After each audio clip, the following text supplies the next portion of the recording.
Hey guys, tonight we're plunging into the chaotic, treacherous and anything but holy world of medieval popes, those robed figures who sat on St. Peter's throne dodging daggers, poison and the wrath of kings while trying to keep their halos straight. Forget the serene paintings of saintly men in gold mitres. Being a pope in the Middle Ages was a nightmare wrapped in velvet. So before you settle in, hit that like button and subscribe if you're digging this vibe. Drop a comment telling me where you're watching from and what time it is. Love seeing who's joining this wild ride from across the globe. Now, light a candle, maybe crack a window for some fresh air, and let's dive into this unholy mess together. Let's get real. Nobody in medieval times woke up thinking, you know what? I'd love to wear a triple crown, referee Europe's bloodiest feuds, and maybe get excommunicated by my own cardinals for fun. Becoming a pope wasn't a dream job. It was a gilded trap you stumbled into after a lifetime of political chess, backroom deals, or just being the least offensive guy in a room full of vipers. Most popes weren't saintly scholars plucked from quiet monasteries. They were ambitious bishops, noblemen with too many cousins, or clerics who'd clawed their way up the church's greasy ladder only to find a target painted on their back. If you were a peasant, you didn't become a pope, you prayed for one. If you had a castle or a dukedom, you backed a candidate. But if you'd survived enough synods, bribed the right electors, and had a knack for dodging scandals, someone somewhere was about to hand you the keys to heaven and a lifetime of migraines. And those keys didn't unlock peace. You weren't just saying mass for kindly old nuns. Your job was juggling emperors who wanted your blessing, kings who wanted your land, and heretics who wanted your head. The perks were nice, palaces, gold, maybe a vineyard, but the risks were apocalyptic. No family could protect you, no army could guarantee your safety, and definitely no health benefits for the stress-induced ulcers. Plus, let's not ignore the constant threat of being deposed, poisoned, or straight-up murdered by your own flock. You couldn't just retire to a quiet villa. You had to stay holy, stay alive, and never, ever admit you were winging it, especially not during a public sermon. Oh yeah, I'm God's vicar. The trembling? Divine inspiration? So yeah, nobody fantasized about being a medieval pope. They landed there because ambition, luck, or a really bad bet shoved them onto a throne that felt more like a guillotine. You weren't the hero, you weren't even the villain. You were the guy everyone blamed when the crops failed, and you probably didn't live long enough to enjoy the wine. Let's shatter the first illusion. Medieval popes didn't sit serenely under a halo, guarded by angels and inspirational harp music. There was no divine force field, no celestial hotline, no God's got my back guarantee. If you became pope, you learned fast that the only thing between you and a knife was your wits, a few loyal guards, and a lot of prayer. Most popes weren't chosen for their piety. They were political survivors who'd outmaneuvered rivals, not divine appointees with a holy glow. If you had diplomatic experience, great. That meant you knew how to placate a warlord. If not, well, smiling through a French king's tantrum was intuitive, but surviving his coup, that took skill. Or luck. Mostly luck. There were no papal boot camps, no sacred handbooks, no how-to-be-infallible seminars. You didn't get trained on spotting poison in your chalice or navigating a schism with 3 rival popes calling you a fraud. You figured it out while signing bulls, wondering if you just accidentally started a crusade.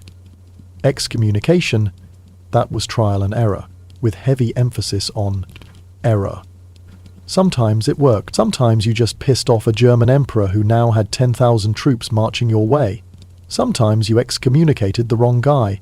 There was no medieval Vatican PR team, just hope, vague scripture, and a strong stomach for betrayal.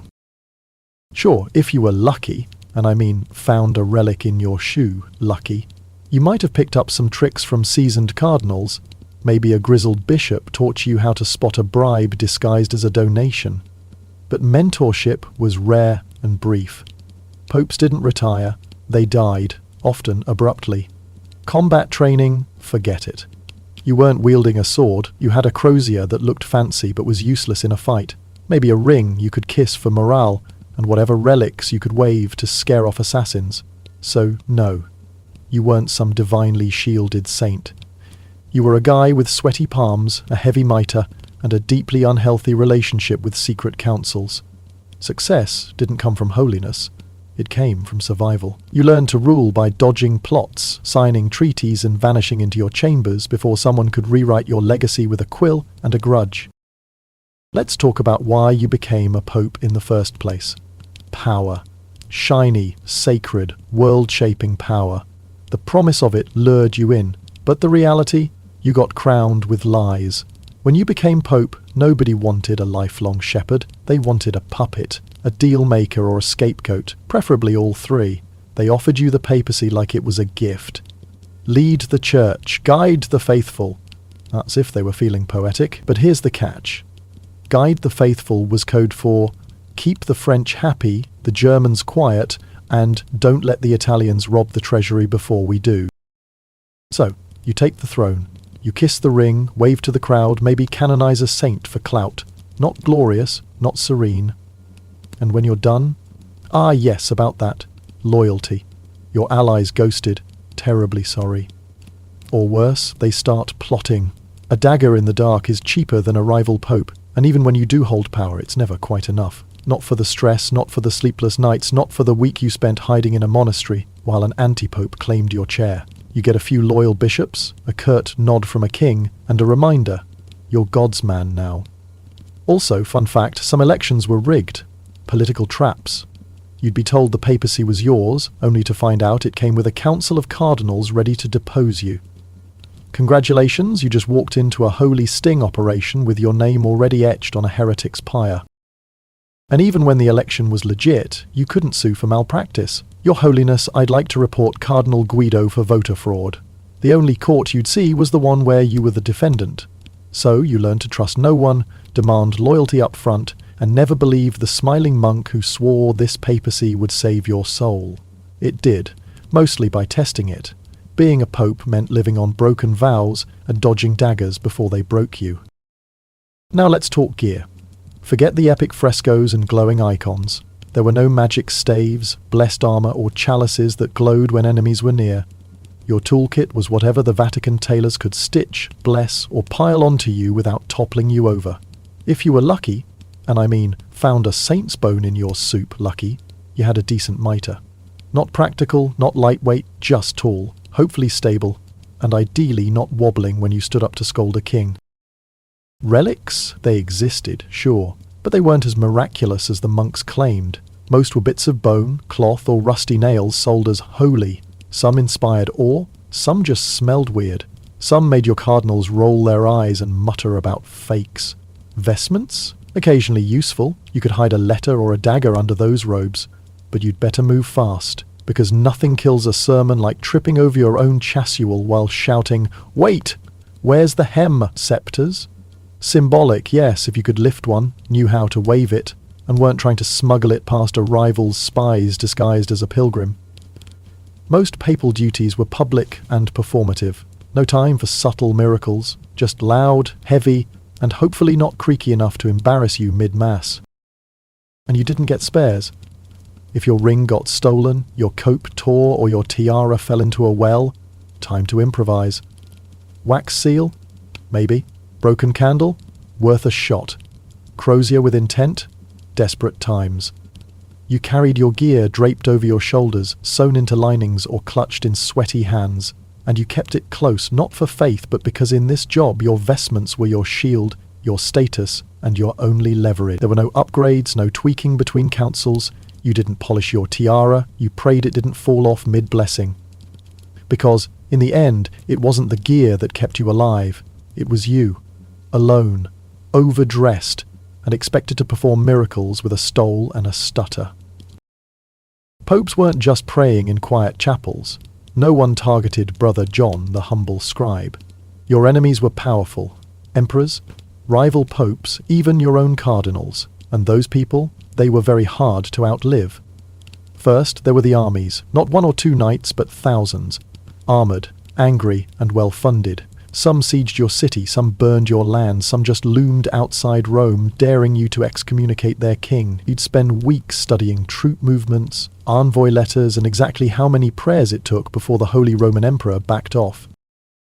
Second, there were plots. The Vatican wasn't a sanctuary, it was a snake pit with better art. Poisoned wine, forged bulls, and secret councils full of things that sting. If you didn't choke on your supper, you still had to worry about spies and turncoat bishops. Yes, turncoat bishops. Your job description included, may get betrayed for whispering reform. Third, there were the mobs and nobles, the Romans, the French, the Italian. One wrong decree from you, and they'd be rioting outside St. Peter's faster than you could say, I'm just the Pope. Popes weren't just fighting swords, they were fighting rumours. And medieval rumours spread like wildfire if it meant someone got to keep their power. And finally, your actual enemies? Ruthless. Rightfully so. These people were surrounded by rivals, heretics with grudges and 36 courtiers pretending to kneel. They didn't dine without a taster. They didn't sleep without guards.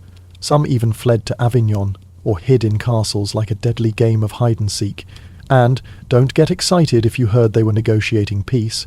Yes, they'd be civil, but so would you, and you'd still have to get past their spies, 2 cardinals, a very alert monk, and 50 nobles holding grudges. Even staying alive could take years, building alliances, bribing kings, hiding in fortresses, and when the moment finally came to act, you had one shot. One precise, perfect, non-heretical, ghost-quiet-in-the-night moment. Or you'd become the next cautionary tale, deposed in a dungeon with a scroll that read, "Nice try." Let's be honest, when you picture a medieval pope, you probably imagine flowing robes, a golden cross, maybe a serene glow under candlelight. Reality? You looked like a stressed bureaucrat with too many rings. Piety in the Middle Ages wasn't exactly foolproof. You didn't have divine auras or saintly charisma. You had whatever you could muster: silk vestments, a shaky blessing, or the remains of a sermon that definitely still smelled like last week's incense. The goal was to look holy. But looking holy meant acting like everyone else who hadn't slept in 2 weeks, trembled from stress, and had a nervous twitch from politics.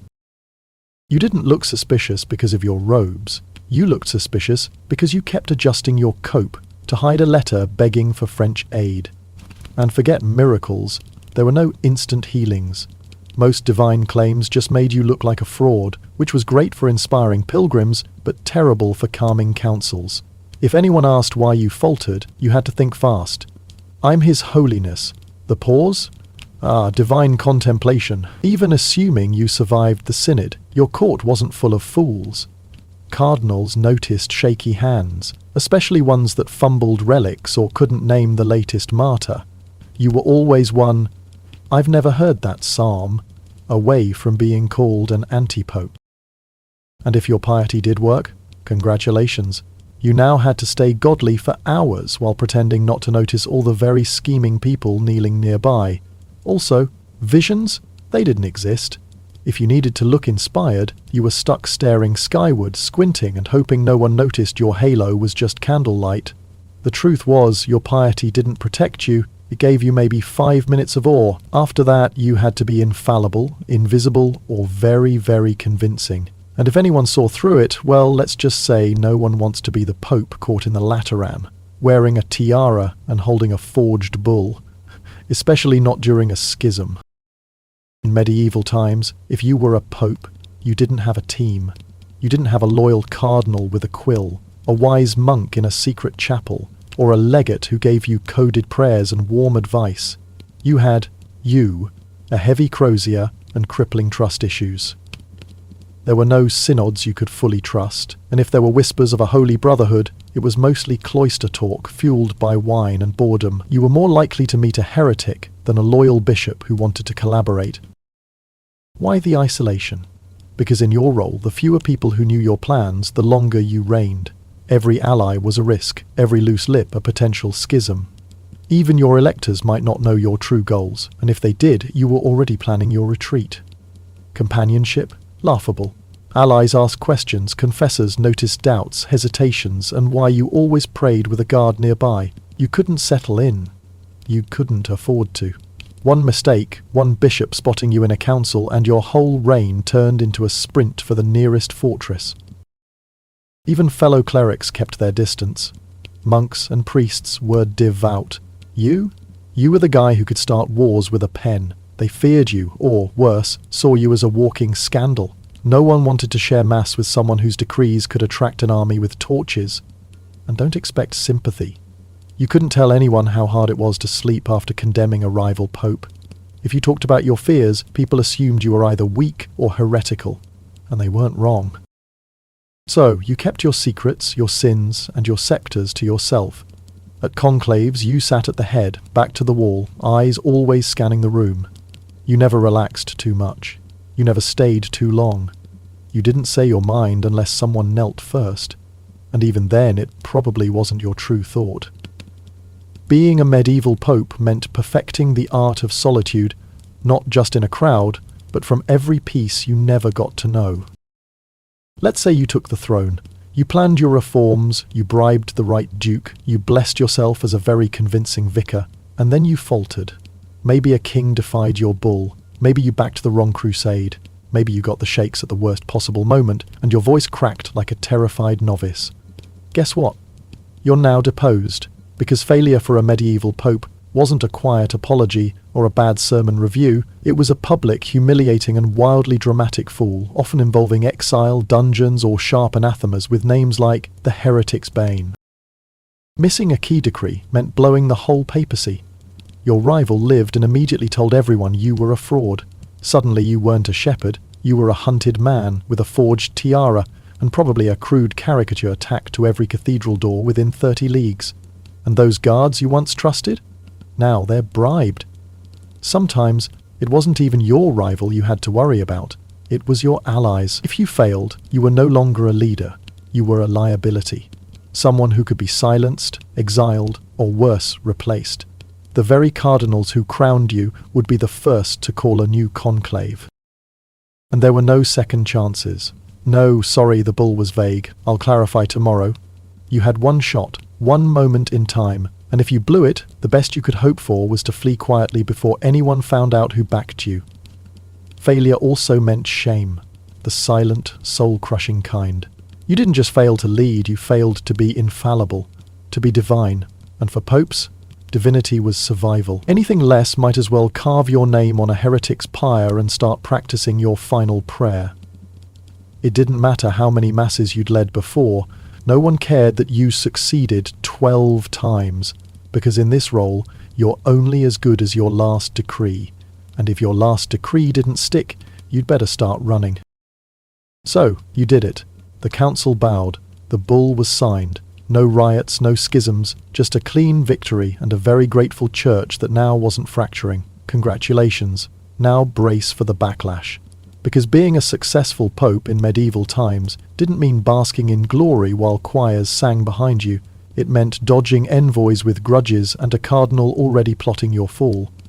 There was no victory feast, no quiet vespers with friends, no casual chat with your legates. You didn't even get a moment to enjoy your triumph. The moment your decree landed, your new job became surviving everyone who now wanted to rewrite your legacy in increasingly creative ways. Armies marching, gates barred, allies wavering on the other side of Christendom, you probably sweating. You had to plan your reign before the victory. Alliances, bribes, fallback fortresses. Maybe a legate who owed you a favour, or at least didn't ask questions, because Rome would turn hostile within days. No one wanted a strong pope, and hostility meant rival popes, armed nobles, and a dozen angry kings with quills who all just received your rough sketch and the phrase, maybe holy and extremely stubborn. And let's talk about your allies. Assuming they actually planned to back you, they weren't going to kneel at St. Peter's with a smile and a relic. They'd probably vanish too, because a pope who just won a council was the most dangerous man alive. You knew too much. You'd proven you could sway Christendom. So, even when you succeeded, you walked away with power in one hand and a giant bullseye on your mitre. And what did you win? A week of drafting bulls, bribing dukes, shaving your beard in exile, and pretending your name was Brother Gregory as you tried to blend in with monks heading north. Because success didn't mean safety. It meant starting the whole game over in a new crisis, under a new threat, with even more people plotting against you this time. So yes, you led the church. Now pray like hell. If sitting on a papal throne sounds like a headache, buckle up, because we're about to wade into the muddy, blood-soaked and downright miserable world of medieval kings, those poor souls who wore crowns that weighed heavier than their swords, dodging betrayals, bankruptcies and the occasional pitchfork, while trying to keep their kingdoms from imploding. Forget the romantic tales of gallant rulers and golden courts. Being a king in the Middle Ages was like signing up for a lifelong cage match with no referee. So, grab a seat, maybe light a fire for some cozy vibes, and toss a like my way if you're into this. Let me know in the comments where you're chilling and what hour it is. Always cool to see who's riding this wild history train from across the globe. Now, kick back, maybe hum a tune to set the mood, and let's plunge into this royal dumpster fire together. Picture this. Nobody in medieval times rolled out of bed thinking, man, I'd kill to wear a crown, tax some peasants, and maybe get stabbed by my own brother for kicks. Becoming a king wasn't a career choice. It was a cursed lottery ticket you got from birth, scheming or surviving a battlefield littered with your cousins' corpses. Most kings weren't chivalrous legends born to rule. They were heirs with too many enemies, warlords with too many debts, or nobles who'd bribed, blackmailed, or battled their way to a throne that felt more like a trap. If you were a farmer, you didn't dream of being king, you grovelled to one. If you had a castle or a title, you angled for influence. But if you'd outlasted your rivals, paid off the right barons, and had a knack for spotting poison in your ale, congrats, buddy! Someone was about to toss you a sceptre and a lifetime of ulcers. That sceptre didn't bring calm. You weren't just knighting loyal squires or hunting deer in the royal woods. Your days were spent wrangling rebellious dukes, bishops who wanted your soul, and foreign kings eyeing your borders like wolves at a carcass. The perks were flashy, castles, jewels, maybe a trained falcon, but the dangers were grim. No family could fully guard you, no fortress could promise safety, and there was definitely no vacation time for the headaches. Oh, and let's not gloss over the constant threat of being dethroned, poisoned, or hacked apart by your own vassals. Retiring to a quiet estate? Not an option. You had to stay majestic, stay breathing, and never, ever let on that you were drowning in stress, especially not at a banquet. Oh, I'm the king, chosen by God. The shaking hands? Just a royal enthusiasm. Nobody grew up dreaming of being a medieval king. You landed there because fate, ambition, or a really bad deal shoved you onto a throne that doubled as a guillotine. You weren't the shining hero.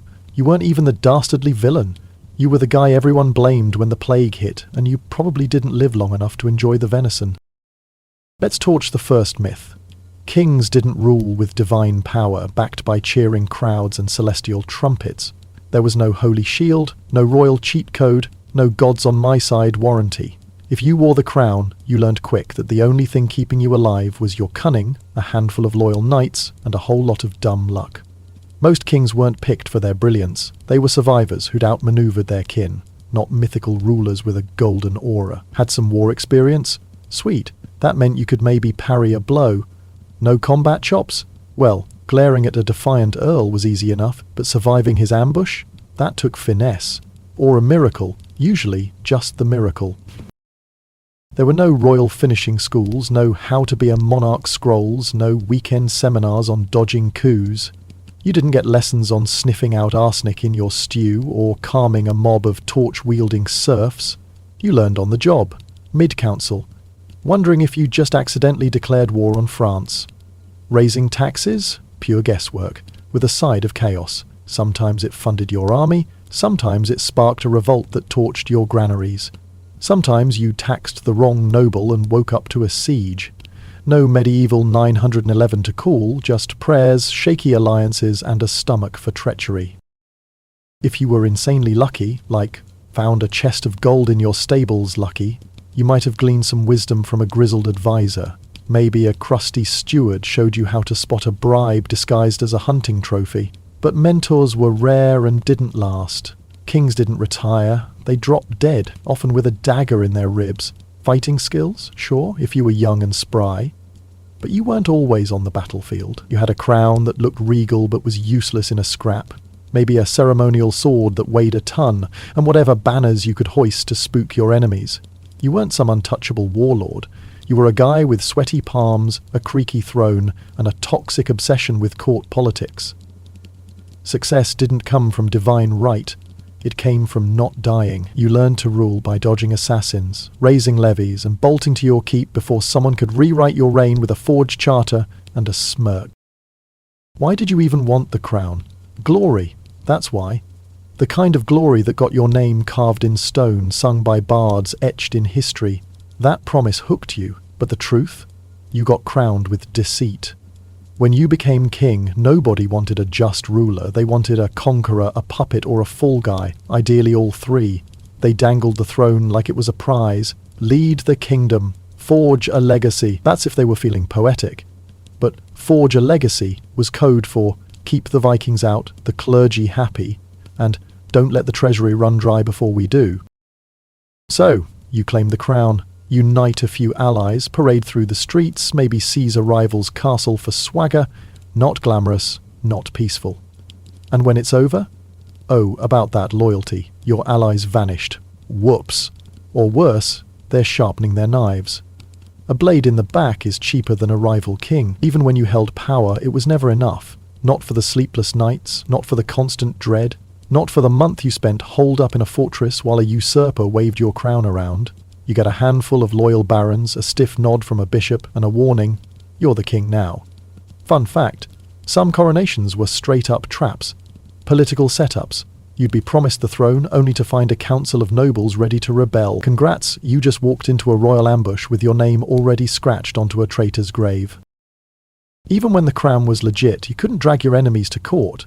My lords, I'd like to sue Baron Hugh for plotting my murder. The only court you'd see was the one where you were the accused. So you learned to trust nobody, demand oaths up front, and never buy the grinning duke who swore this reign would make you immortal. It did, mostly by nearly killing you. Being a king meant surviving on shattered promises and outrunning swords before they outran you. Now, the gear. Forget the shining armour of legends or swords that sang with magic. There were no enchanted crowns, no mystical cloaks, no gauntlets that warned you of betrayal. Your kit was whatever the royal smith could hammer out, polish up, or strap on without crushing you. If you were lucky, like found a diamond in your boot lucky, you had a solid sword. Not Excalibur, not glowing, just sharp, hopefully not rusty, and light enough to swing without pulling a muscle. The treasury? Sure, it was real, but it wasn't the bottomless vault of fairy tales. Most coffers were half empty, bled dry by wars, feasts, or sticky-fingered stewards. Some gold bought you mercenaries, some bought you time, some just made your vassals grumble about taxes. Armour? Useful in a pinch. You could survive a skirmish in a breastplate, but good luck moving fast, because nothing tanks a speech like wheezing under your own chainmail while muttering, "Hang on, where's the strap, scepters?" Pretty sure if you could lift one, knew how to brandish it, and weren't trying to sneak it past spies dressed as a merchant.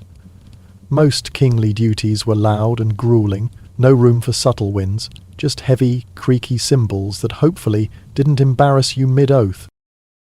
No spares either. If your sword broke, your cape ripped, or your crown fell into a river, improvise or bust. Wax seal? Maybe. Splintered lance? Good enough. Thrown with a grudge? Last resort. You carried your gear on your shoulders, tucked into belts or gripped in clammy hands. You kept it close, not for glory, but because in this gig, your regalia were your shield, your status, and your only shot at respect. No upgrades, no tinkering between wars. You didn't polish your crown. You prayed it didn't slip off mid-decree, because it wasn't the gear that kept you king. It was you, alone, overdressed and expected to pull off miracles with a mace and a grimace. Kings weren't just jousting in sunny fields. Nobody paid to kill Olaf, the drunk baker. Your enemies were heavyweights, rival monarchs, scheming earls, even your own kids. And they were tough to outlast. First the armies, not a handful of thugs, but thousands. Armoured, pissed, and bankrolled by someone with a grudge. Some besieged your walls, some razed your villages, some just parked outside, daring you to challenge their duke. You'd spend weeks poring over maps, spy reports, and how many spears it took to make the Danes rethink their plans. Then, the plots. Courts weren't palaces, they were snake pits, with better tapestries. Poisoned wine, fake treaties, and midnight meetings full of sharp surprises. If you didn't choke on your venison, you still had to worry about spies and turncoat knights. Yeah, turncoat knights. Your job description included, may get stabbed for suggesting peace. Then there were the mobs and nobles, peasants, priests, vassals, one bad tax. And they'd storm your gates faster than you could shout, I'm your king. Kings didn't just fight blades, they fought whispers. And medieval whispers spread like wildfire if it meant someone kept their land. Your actual enemies?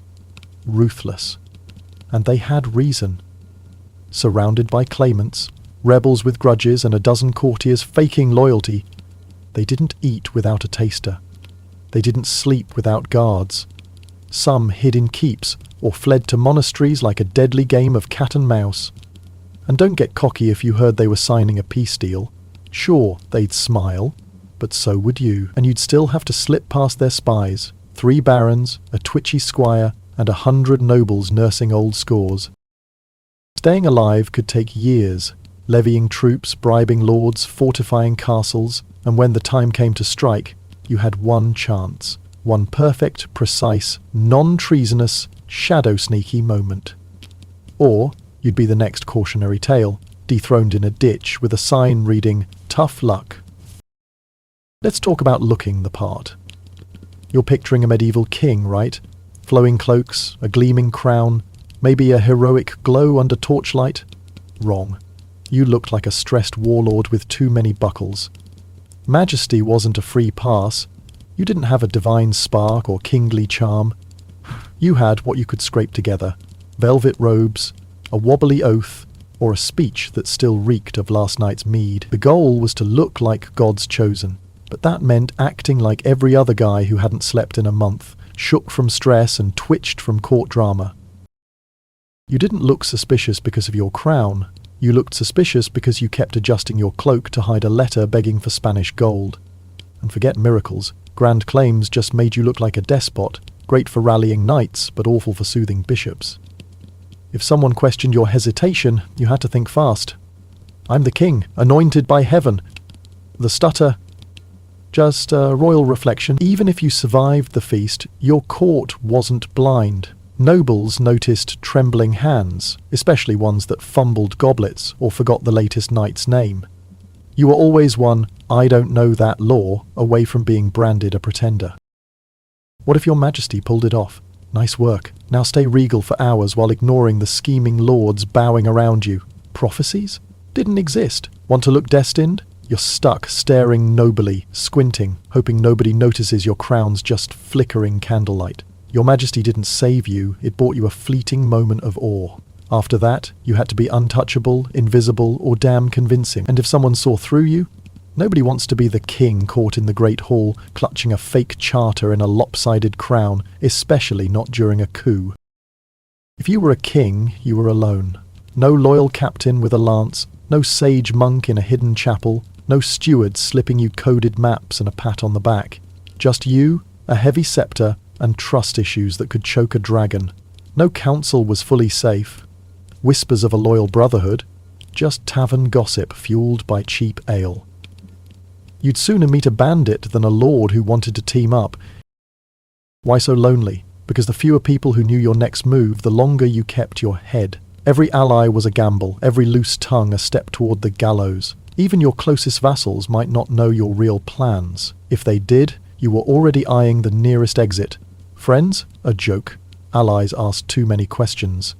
Your queen noticed bloodstains, bruises, and why you kept a blade under your pillow, you couldn't settle down. One slip, one earl spotting you in a tavern, and your reign was a mad dash for the nearest tower.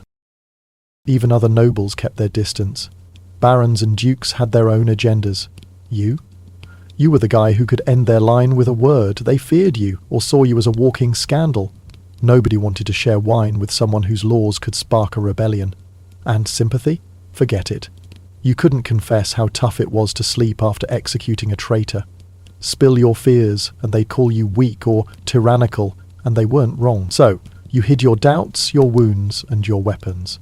At banquets, you sat at the head, back to the wall, eyes on every door. You never drank too deep. You never lingered too long. You didn't share your thoughts unless someone swore fealty first, and even then, it wasn't your real plan. Being a king meant mastering solitude, not just in a crowd, but from every dream you never got to live. Say you took the throne. You mapped your wars, you paid off the right duke, you played the perfect monarch. Then you slipped. Maybe a lord ignored your summons, maybe you lost a castle, maybe your hands shook at the worst moment, and your voice cracked like a scared squire. You're done.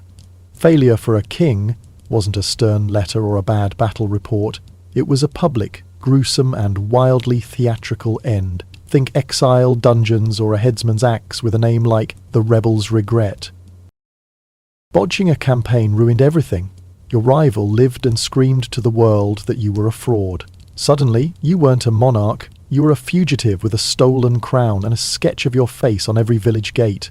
Those knights you trusted, bribed or fled. Sometimes, it wasn't even your rival you feared, it was your allies. Fail, and you weren't a ruler, you were a loose end. Someone to silence, banish, or replace. The lords who swore loyalty would be the first to crown your cousin. No do-overs. No sorry, the siege flopped. I'll try again next spring. You had one shot. One fleeting moment. Blow it, and you'd be lucky to die fast before someone spilled who funded you. Failure was shame. The quiet, gut-punching kind. You didn't just lose a battle. You lost your divine right, your legacy. For kings, legacy was life. Anything less was a one-way ticket to a traitor's grave. It didn't matter how many wars you'd won before, nobody cared about your 10 victories. You were only as good as your last triumph, and if that triumph never came, you'd better start running. So, you pulled it off. The war was won. The treaty signed. No rebellions, no coups, just a clean win and a kingdom that wasn't burning. For now. Well done. Now duck. Because being a successful king didn't mean lounging in glory with minstrels strumming your name. It meant sprinting through a gauntlet of grudges while a duke sharpened his axe. No victory parade, no cozy feast with loyalists, no debrief with your advisors. You didn't get a second to savour it. The moment your banner flew, your new job was outrunning everyone who wanted to tear it down in increasingly brutal ways.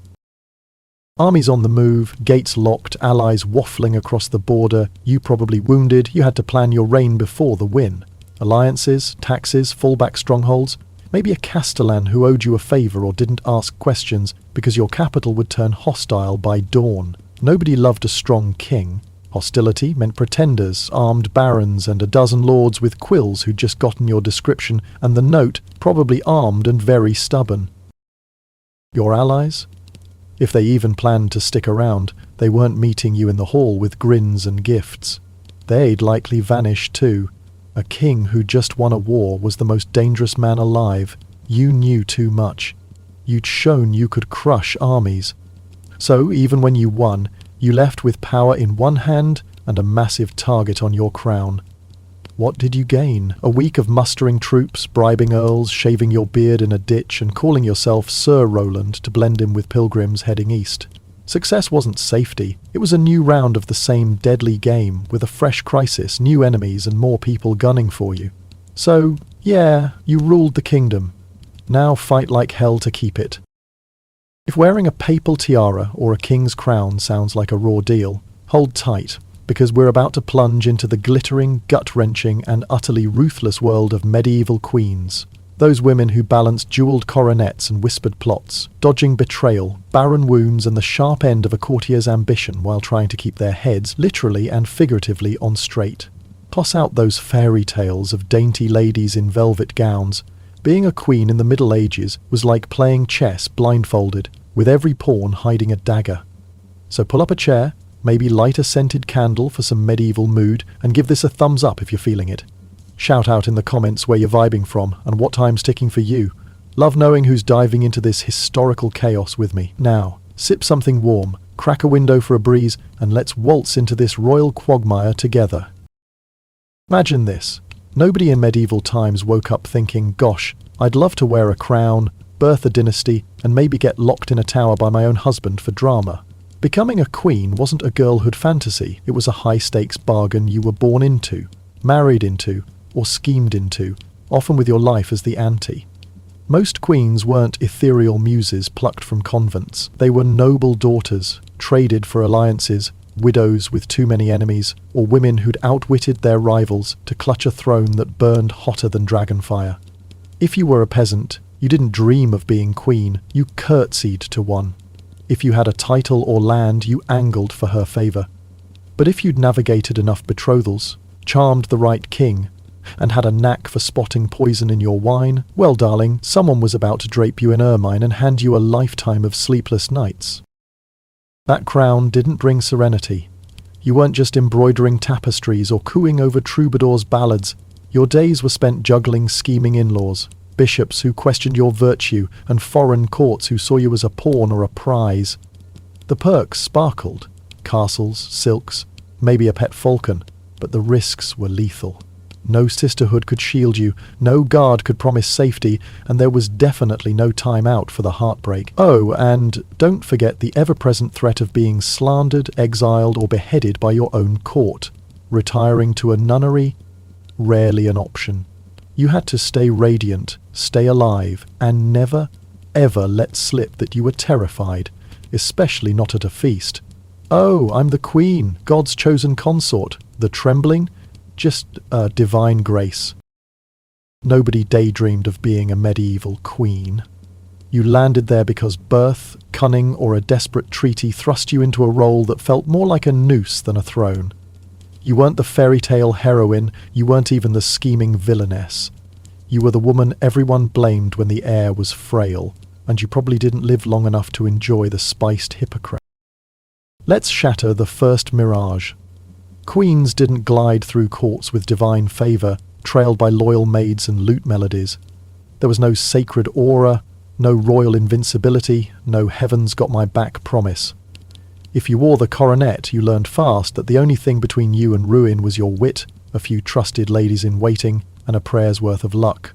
Most queens weren't chosen for their piety or beauty. They were political pawns who'd outlasted their sisters, not mythical figures with a silver glow. Had some courtly training? Lovely. That meant you could dance without tripping. No diplomatic savvy? Well, smiling through a lord's insult was instinctive, but surviving his plot? That took brains, or a miracle, usually just the miracle. There were no queenly academies, no how to rule beside a king manuscripts, no crash courses on dodging scandals. You didn't get lessons on sniffing out hemlock in your broth or soothing a king who thought you were barren. You learned mid-banquet, wondering if you'd just accidentally offended a duke's mother. Producing an heir? A gamble, with stakes higher than a siege. Sometimes you delivered a prince, sometimes you miscarried and faced whispers of curses. Sometimes you bore a girl and watched the court turn sour. No medieval midwife could save your reputation, just hope, herbal tonics, and a spine of steel. If you were wildly lucky, like found a ruby in your prayer book lucky, you might have picked up tricks from a seasoned dowager. Maybe a sharp-tongued aunt showed you how to spot a bribe hidden in a bolt of silk. But mentors were scarce and fleeting. Queens didn't retire. They vanished, often with a scandal or a shroud. Combat skills? Laughable. You weren't wielding a blade. You had a coronet that sparkled but was useless in a crisis. Maybe a jewelled dagger for show and whatever relics you could clutch to ward off gossip. You weren't some untouchable empress. You were a woman with ink-stained fingers, a fragile crown, and a dangerous addiction to whispered counsels. Success didn't come from grace, it came from survival. You learned to influence by dodging slander, weaving alliances, and slipping into your chambers before someone could rewrite your story with a quill and a lie. Why did you chase the crown? Power, that's why. The kind of power that shaped kingdoms, birthed dynasties, turned your name into legend. That dream seduced you, but the reality? You got crowned with betrayal.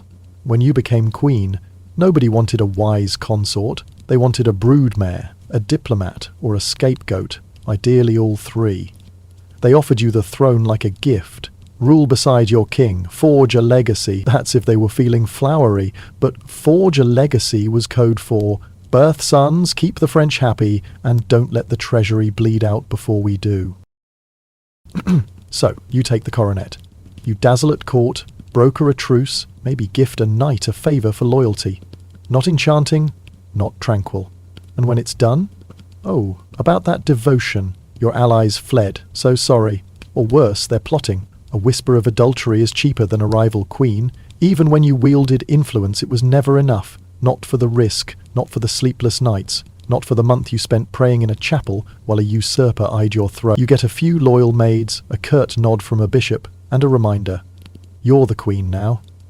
Fun fact, some marriages were traps, diplomatic snares. You'd be promised a crown only to find a court of nobles ready to call you a witch. Congrats. You just walked into a royal setup with your name already scrawled on a heretic's pyre. Even when the marriage was real, you couldn't sue for betrayal. My lords, I'd like to report the king for locking me in a tower. The only court you'd see was the one where you were the accused. So, you learned to trust no one, demand loyalty up front, and never believe the simpering earl who swore your reign would make you eternal. It did, mostly by breaking you. The gear? Forget the storybooks' gilded gowns or crowns that sang with magic. There were no enchanted veils, no mystical rings, no brooches that warned of treason. Your wardrobe was whatever the royal seamstress could stitch, embroider, or pile on without suffocating you. If you were lucky, like found a pearl in your slipper, lucky, you had a stunning gown. Not practical, not light, just dazzling. Hopefully not frayed, and ideally not too heavy to wear through a 6-hour feast. Jewels? They existed, but they weren't the fairy tale hoard. Most royal coffers were stretched thin, drained by wars, dowries, or greedy stewards. Some gems bought you allies, some bought you time, some just made your rivals whisper about extravagance. Veils? Useful for mystique. You could hide a tear or a scowl behind one, but you'd better move fast, because nothing ruins a procession like tripping over your own train while muttering, "Where's the hem, septives?" Purely symbolic, if you could hold one without looking awkward, and weren't trying to smuggle it past spies disguised as a pilgrim. Most queenly duties were public and draining, no space for quiet wins, just heavy, glittering symbols that hopefully didn't betray you mid-ceremony. No backups either. If your gown tore, your necklace snapped, or your crown slipped into a fountain, improvise or crumble. Wax seal? Maybe. Broken fan? Good enough. Prayer book with intent? Last ditch. You wore your gear pinned to your bodice, tucked into sleeves or clutched in trembling hands. You kept it close, not for vanity, but because in this role, your finery was your armour, your status, and your only leverage. No upgrades, no tailoring between councils. You didn't polish your jewels, you prayed they didn't fall off mid-curtsy. Because it wasn't the gear that kept you queen. It was you. Alone, overdressed, and expected to work miracles with a fan and a forced smile. Queens weren't just hosting masks in candlelit halls. Nobody schemed to ruin Gretel, the quiet weaver. Your enemies were titans, rival queens, ambitious barons, even your own children. And they were nearly impossible to outlive. First the courts, not a few gossips, but hundreds.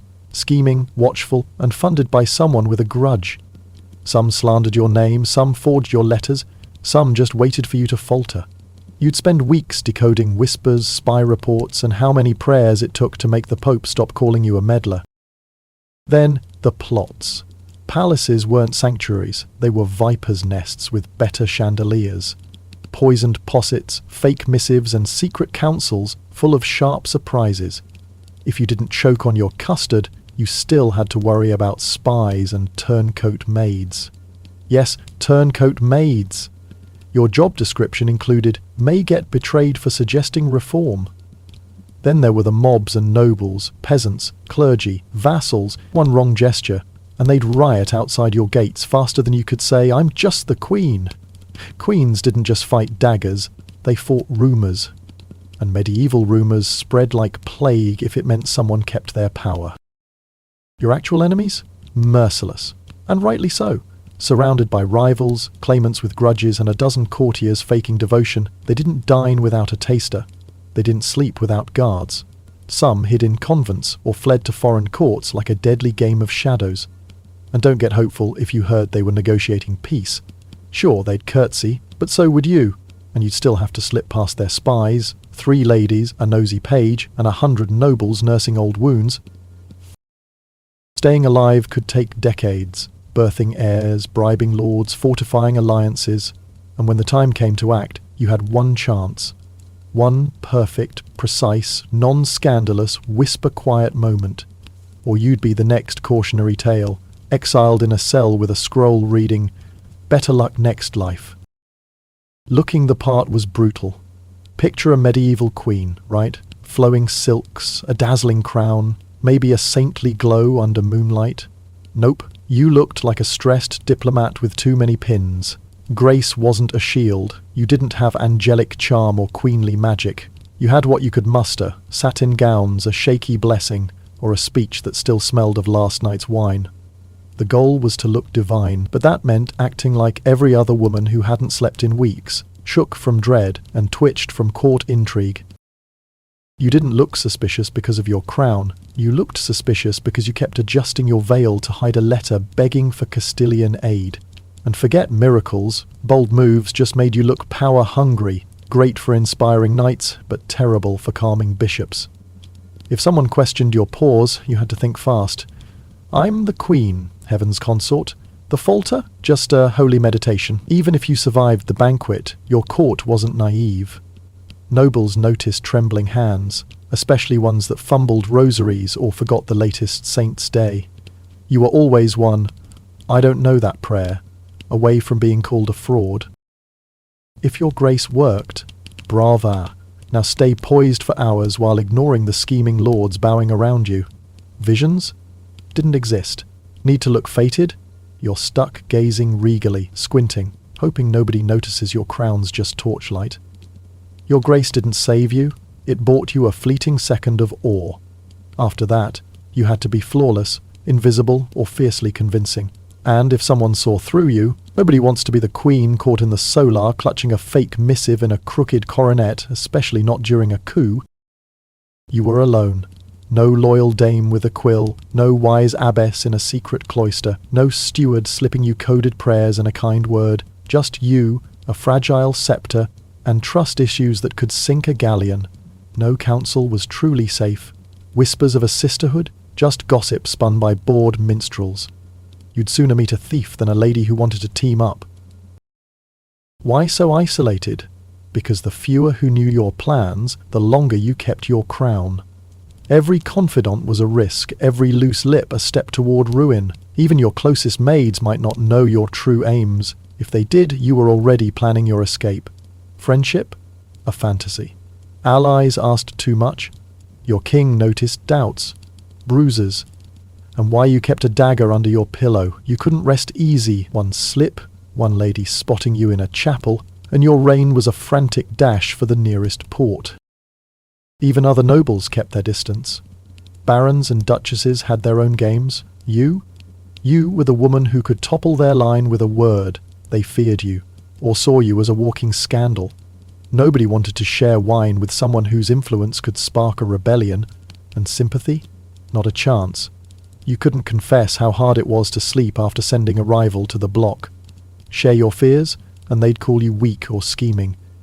And they weren't wrong. So, you hid your doubts, your scars, and your secrets. At feasts you sat at the high table, back to the wall, eyes on every door. You never drank too deep. You never lingered too long. You didn't share your heart unless someone swore fealty first, and even then it wasn't your true self. Being a queen meant mastering solitude, not just in a crowd, but from every hope you never dared to hold. Say you claimed the throne, you wove your alliances, you charmed the right earl, you played the perfect consort. Then you stumbled. Maybe a lord spurned your counsel, maybe your heir was weak, maybe your hands shook at the worst moment, and your voice cracked like a frightened novice. You're finished. Failure for a queen wasn't a polite rebuke or a bad embroidery review. It was a public, soul-crushing and wildly dramatic fall. Think exile, convents, or a headsman's blade with a name like the traitor's sorrow.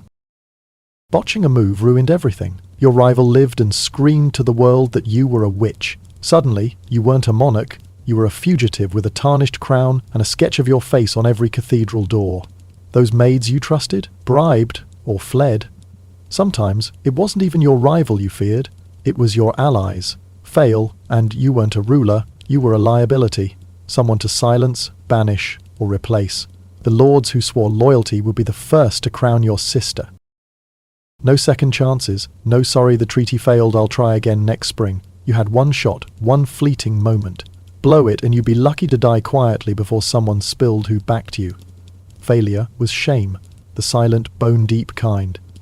You didn't just lose influence, you lost your divine grace, your legacy.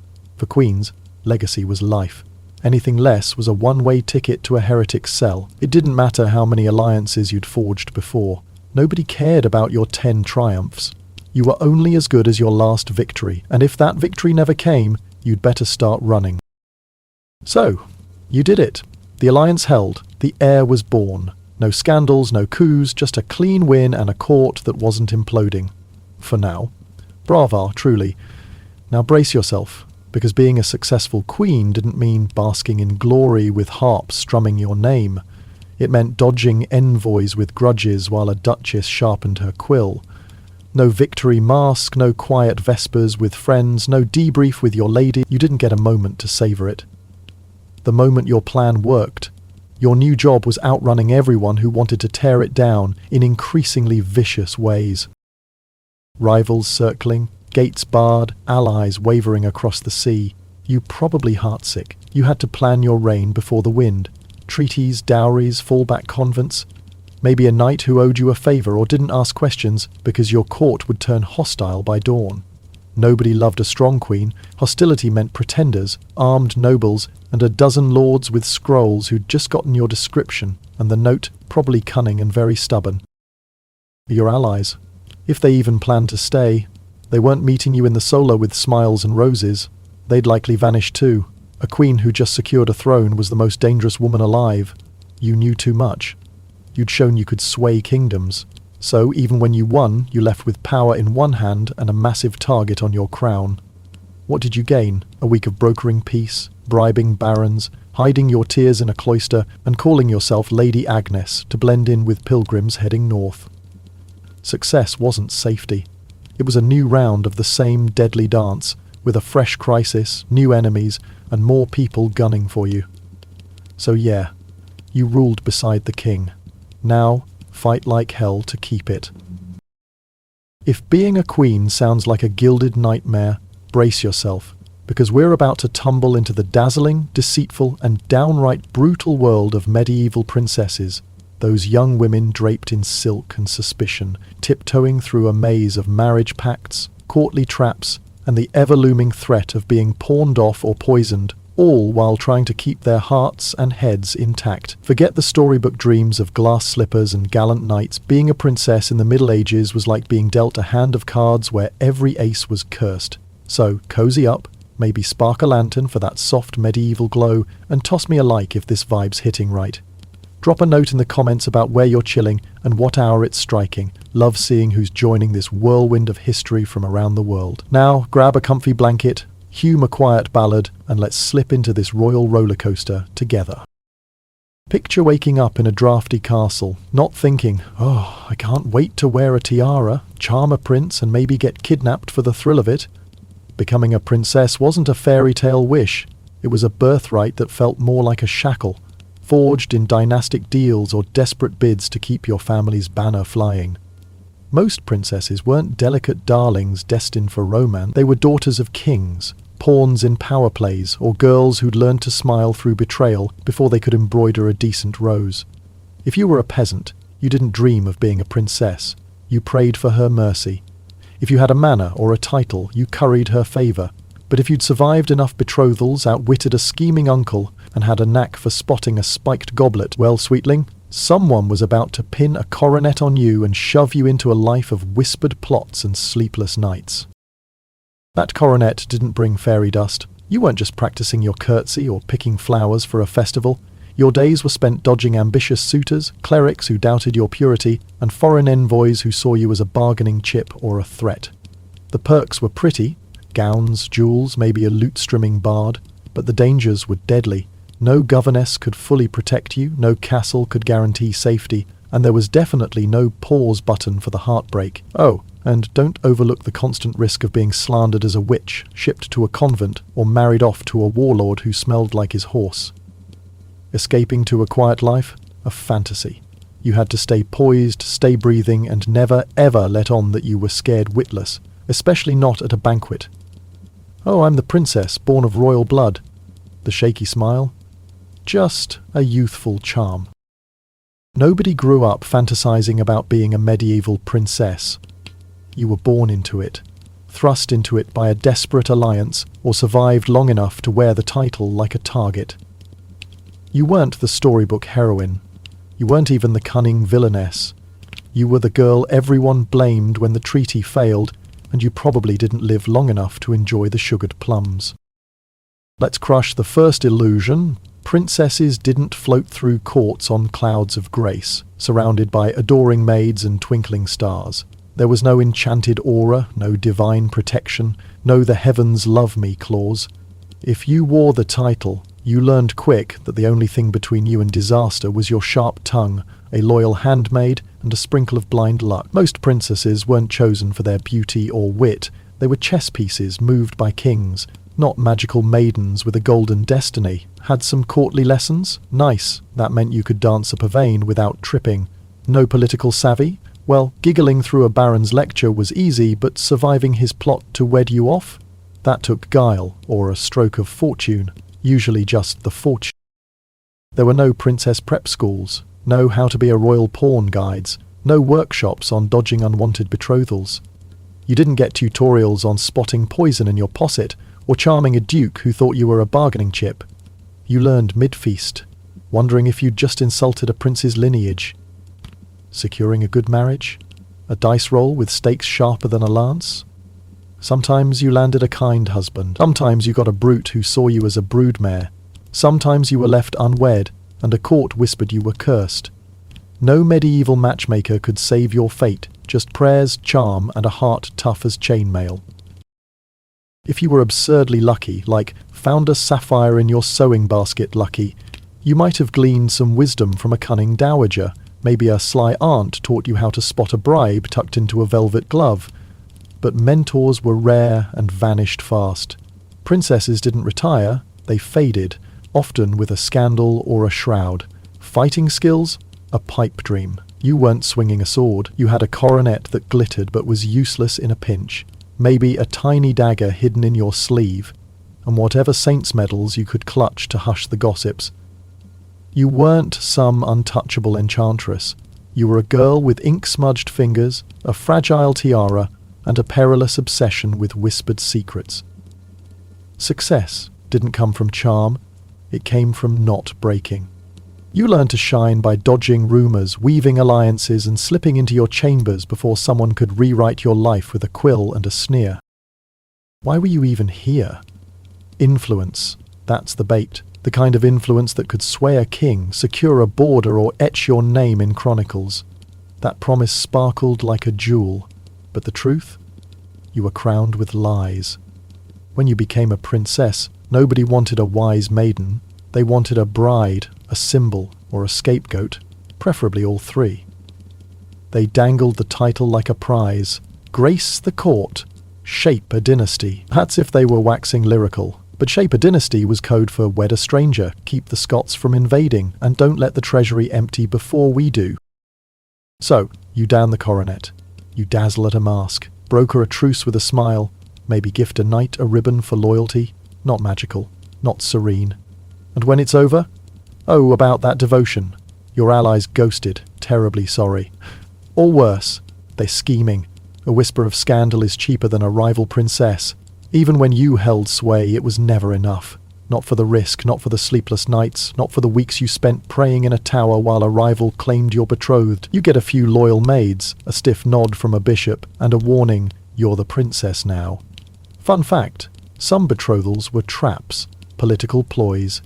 You'd be promised a prince, only to find a court of nobles ready to call you baron. Congrats, you just stepped into a royal snare with your name already scratched on a heretic's stake. Even when the title was yours, you couldn't sue for betrayal. My lords, I'd like to report the king for pawning me off to a brute. The only court you'd see was the one where you were the accused. So, you learned to trust no one, demand loyalty up front, and never believe the oily envoy who swore your beauty would save the realm. It did. mostly by testing you. Being a princess meant surviving on broken promises and outrunning slander before it. The gear? Toss out the tales of enchanted gowns or tiaras that glowed with magic. There were no fairy godmother veils, no charmed pendants, no rings that whispered of treason. Your wardrobe was whatever the royal seamstress could weave, stitch or layer on without burying you. If you were lucky, like found a diamond in your embroidery hoop lucky, you had a breathtaking gown. Not practical, not breezy, just stunning, hopefully not torn, and ideally not so heavy it's stunning you during a dance. Jewels? They existed, but they weren't a dragon's hoard. Most royal coffers were scraped thin, drained by wars, dowries, or grasping stewards. Some gems bought you allies, some bought you time, some just made your rivals hiss about vanity. Veils? Useful for mystery. You could hide a scowl or a tear behind one, but you'd better step lightly, because nothing ruins a procession like snagging your train while whispering, "Where's the edge?" Coronets? Pure show if you could balance one without looking silly, and weren't trying to smuggle it past spies dressed as a merchant's daughter. Most princessly duties were public and exhausting. No room for quiet victories, just heavy, glittering trappings that hopefully didn't betray you mid-bow. No spares either. If your gown ripped, your necklace broke, or your tiara fell into a moat, improvise or fall. Wax seal? Maybe. Snapped fan? Good enough. Rosary with grit? Last resort. You wore your gear pinned to your bodice, tucked into sleeves or gripped in shaky hands. You kept it close, not for pride, but because in this role your finery was your shield, your status, and your only bargaining chip. No upgrades, no restitching between feasts. You didn't polish your pearls. You prayed they didn't scatter mid-curtsy. Because it wasn't the gear that kept you a princess. It was you. Alone. Overdressed and expected to weave miracles with a smile and a shaky hand. Princesses weren't just twirling at balls in moonlit halls. Nobody schemed to ruin Hilda the shy milkmaid. Your enemies were giants, rival princesses, greedy barons, even your own siblings, and they were tough to outlast. First the courts, not a few gossips, but hundreds, scheming, watchful, and backed by someone with a grudge. Some tarnished your name, some forged your letters, some just waited for you to stumble. You'd spend weeks decoding whispers, reading envoys' smirks, and calculating how many prayers it took to make the Pope stop calling you a pawn. Then, the plots. Castles weren't havens, they were viper dens with fancier tapestries, poisoned mead, fake betrothals, and secret councils full of sharp surprises. If you didn't choke on your custard, you still had to worry about spies and turncoat maids. Yes, turncoat maids. Your job description included, "may get betrayed for smiling too sweetly." Then there were the mobs and nobles, peasants, priests, vassals. One wrong glance and they'd storm the gates faster than you could say, "I'm just the princess." Princesses didn't just fight daggers, they fought rumours. And medieval rumours spread like wildfire if it meant someone kept their power. Your actual enemies? Vicious, and rightly so. Surrounded by rivals, suitors with agendas, and a dozen courtiers faking adoration. They didn't dine without a taster. They didn't sleep without guards. Some hid in cloisters or fled to foreign courts like a deadly game of hide-and-seek. And don't get hopeful if you heard they were signing a treaty. Sure, they'd smile, but so would you, and you'd still have to slip past their spies, 3 ladies, a nosy page, and 100 nobles nursing old grudges. Staying alive could take years, securing betrothals, charming lords, fortifying alliances, and when the time came to act, you had one chance. One perfect, precise, non-scandalous, whisper-soft moment. Or you'd be the next cautionary tale, exiled in a tower, with a scroll reading, "Nice try." Looking the part was a battle. Picture a medieval princess, right? Flowing silks, a sparkling coronet, maybe a celestial glow under candlelight. Wrong. You looked like a stressed diplomat with too many ribbons. Grace wasn't armour. You didn't have fairy tale charm or royal magic. You had what you could scrape together, satin gowns, a trembling blessing, or a speech that still smelled of last night's wine. The goal was to look destined. But that meant acting like every other girl who hadn't slept in weeks, shook from dread and twitched from court intrigue. You didn't look suspicious because of your tiara. You looked suspicious because you kept adjusting your veil to hide a letter begging for French aid. And forget miracles, bold moves just made you look ambitious. Great for inspiring knights, but terrible for soothing bishops. If someone questioned your pause, you had to think fast. I'm the princess, born of the blood. The hesitation? Just a royal musing. Even if you survived the feast, your court wasn't blind. Nobles noticed shaky hands, especially ones that fumbled rosaries or forgot the latest saint's name. You were always one "I don't know that" hymn away from being called a fraud. If your charm worked, well done. Now stay radiant for hours while ignoring the scheming lords bowing around you. Prophecies? Pure fiction. Need to look fated? You're stuck gazing dreamily, squinting, hoping nobody notices your tiara's just torchlight. Your charm didn't save you. It bought you a fleeting breath of awe. After that, you had to be flawless, invisible, or fiercely convincing, and if someone saw through you, nobody wants to be the princess caught in the solar, clutching a forged note in a lopsided coronet, especially not during a coup. You were alone. No loyal dame with a quill, no wise nun in a hidden chapel, no governess slipping you coded prayers and a kind word. Just you, a delicate scepter, and trust issues that could choke a griffin. No counsel was truly safe. Whispers of a sisterhood. Just tavern tales spun by tipsy bards. You'd sooner meet a bandit than a lady who wanted to team up. Why so isolated? Because the fewer who knew your plans, the longer you kept your title. Every confidant was a risk, every loose lip a step toward ruin. Even your closest maids might not know your true aims. If they did, you were already planning your escape. Friendship? A daydream. Allies asked too much. Your betrothed noticed doubts, bruises, and why you kept a dagger in your sleeve. You couldn't rest easy. One slip, one lady spotting you in a market, and your life was a frantic dash for the nearest port. Even other nobles kept their distance. Barons and duchesses had their own games. You were the girl who could topple their line with a smile.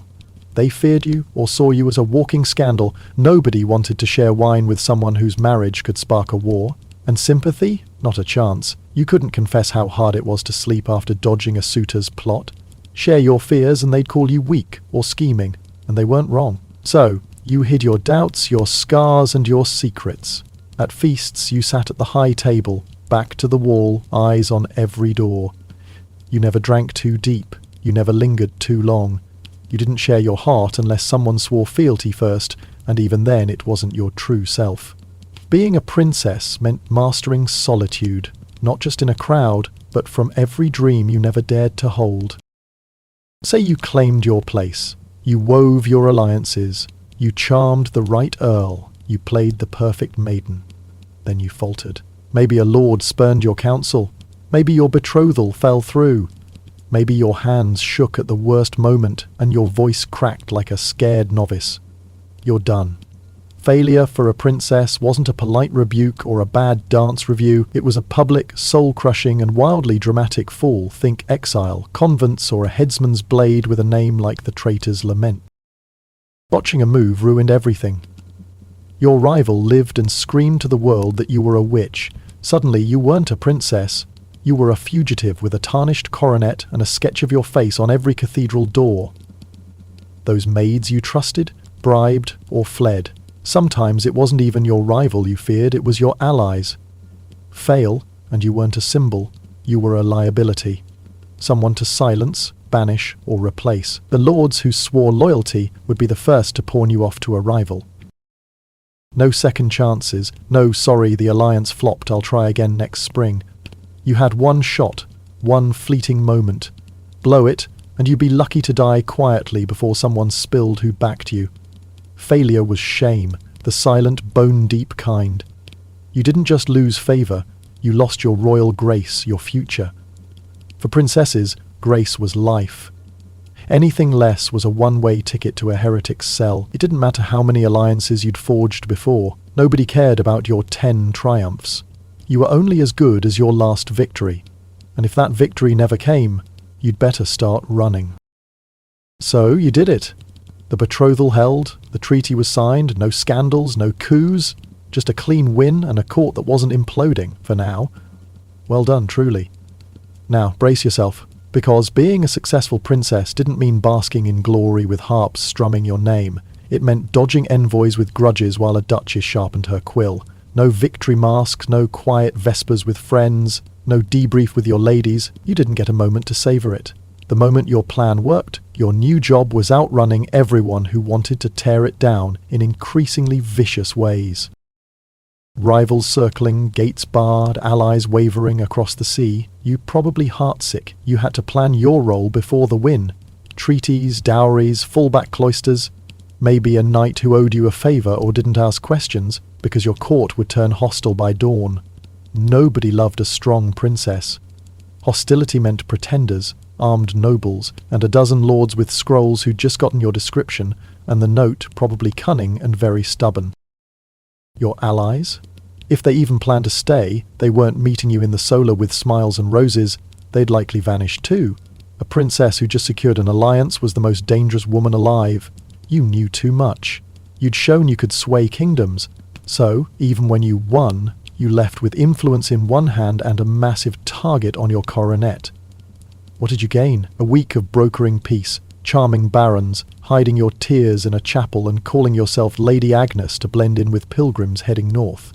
Success wasn't safety. It was a new round of the same deadly dance, with a fresh crisis, new enemies, and more people gunning for you. So yeah, you shone in the court, now fight like hell to keep it. Congratulations, you're a kitchen maid.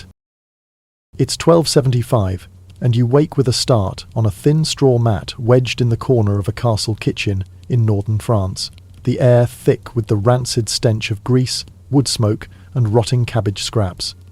Congratulations, you're a kitchen maid, one of the lowest cogs in the grinding machinery of the Lord's household. The good news? You're alive, and the hearth's embers still radiate a faint warmth. The small mercy in the damp chill of the castle's underbelly. The bad news? So are the rats. And one's gnawing at the frayed edge of your shoe, its tiny teeth scraping leather you can't afford to lose. Your bed is a pile of straw strewn near the fire, prickly with chaff and crawling with fleas that leave your ankles raw with itching welts. The kitchen is a cavern of blackened stone, its walls glistening with decades of soot and grease, its floor a sticky mire of spilled ale, congealed fat and vegetable peelings. From the far end, the head cook's bellow cuts through the gloom like a war horn, his voice a hammer striking an anvil, answered by the frantic clatter of pots as the other maids scramble to obey. You're 16, but your hands are rough as a ploughman's, your back hunched from years of scouring iron cauldrons, your eyes perpetually red from smoke. Welcome to a life where you're less valuable than the Lord's hunting hounds, yet expected to keep the castle's heart beating with every meal you prepare. You roll off your mat, straw clinging to your tattered wool kirtle, the only garment you own, its hem patched with scraps of sacking, its greyish hue a map of stains from grease, blood, and ash. The air is damp and cold, the hearth's embers barely holding off the chill that seeps through the kitchen's stone walls, built thick to withstand sieges, but not to comfort those within. Your feet, bare and calloused, stick to the floor's grimy patina as you stumble toward the hearth, your toes curling against the cold. The smell hits you like a blow. Sour milk curdling in a corner bucket, burnt onions from last night's stew, and the faint, putrid rot of cabbage leaves forgotten in the shadows. A rat skitters across the floor, its claws scratching stone, and you kick at it, your foot grazing its tail but missing the mark. It vanishes into a crack in the wall, leaving you cursing under your breath, a small defiance you'd never voice aloud. The other maids are already stirring. Marjorie, with her crooked teeth and a laugh like a crow's caw, and Agnes, whose hacking cough echoes like a death knell in the smoky air. They're hauling water from the well outside, their buckets swaying as they trudge through the kitchen's narrow door. You grab your own bucket, its wooden handles splintered and biting into your palms, and join them in the courtyard. The pre-dawn sky is a bruise of grey and purple, the castle's turrets looming like silent sentinels. The well's rope is frayed, burning your hands as you haul up a bucket of water, its surface flecked with dirt and the occasional wriggling worm. The cold liquid sloshes over your feet, soaking your kirtle's hem, and sending a shiver up your spine. Back in the kitchen, you tip the water into a cauldron and stoke the fire, feeding it kindling that snaps and spits, the smoke curling upward to sting your eyes and coat your throat with a bitter film. The head cook, Ralph, a red-faced giant with a temper as hot as the hearth, snaps at you to hurry, his meaty hand gesturing toward the pile of unwashed pots. "Move, girl, or you'll feel my cudgel," he roars, his breath sour with last night's ale. You're nobody here, just a pair of hands, a tool to be worked until it breaks, and you'd better keep moving or face the consequences. You kneel by the hearth, your knees grinding against the stone, and rake the embers to coax a flame. The heat grows, licking your face, but it's a cruel comfort, turning your sweat to salt that stings your cracked skin. You glance at the kitchen's chaos, pots stacked like siege towers, baskets of wilted vegetables, and a side of pork hanging from a hook, its fat dripping onto the floor to mingle with the grime. The castle depends on this room, yet you, its lifeblood, are invisible, your name rarely spoken except in anger. You think, briefly, of your village, 2 days' walk from here, where your father still toils in the Lord's fields, his back bent like yours. You were sent to the castle at 12, traded for a remission of his taxes, your life no longer your own. The thought stings, but you shove it down, your hands busy with the fire, your mind focused on survival. Your day is a relentless torrent of tasks, each more grueling than the last, a cycle of labour that blurs into a haze of pain and exhaustion. You start with the pots, kneeling by a bucket of ash and water, your rag scouring iron cauldrons crusted with days-old stew, their surfaces pitted from years of use. The lye in the ash burns your skin, turning your fingers raw and red, the cuts from yesterday's knife work weeping as they meet the caustic mixture. The pots are heavy, their weight straining your arms as you drag them to the rinsing bucket, the water now cloudy with grease and soot. You haul firewood from the courtyard, your shoulders aching as you stack logs by the hearth, each one rough with bark that splinters into your palms.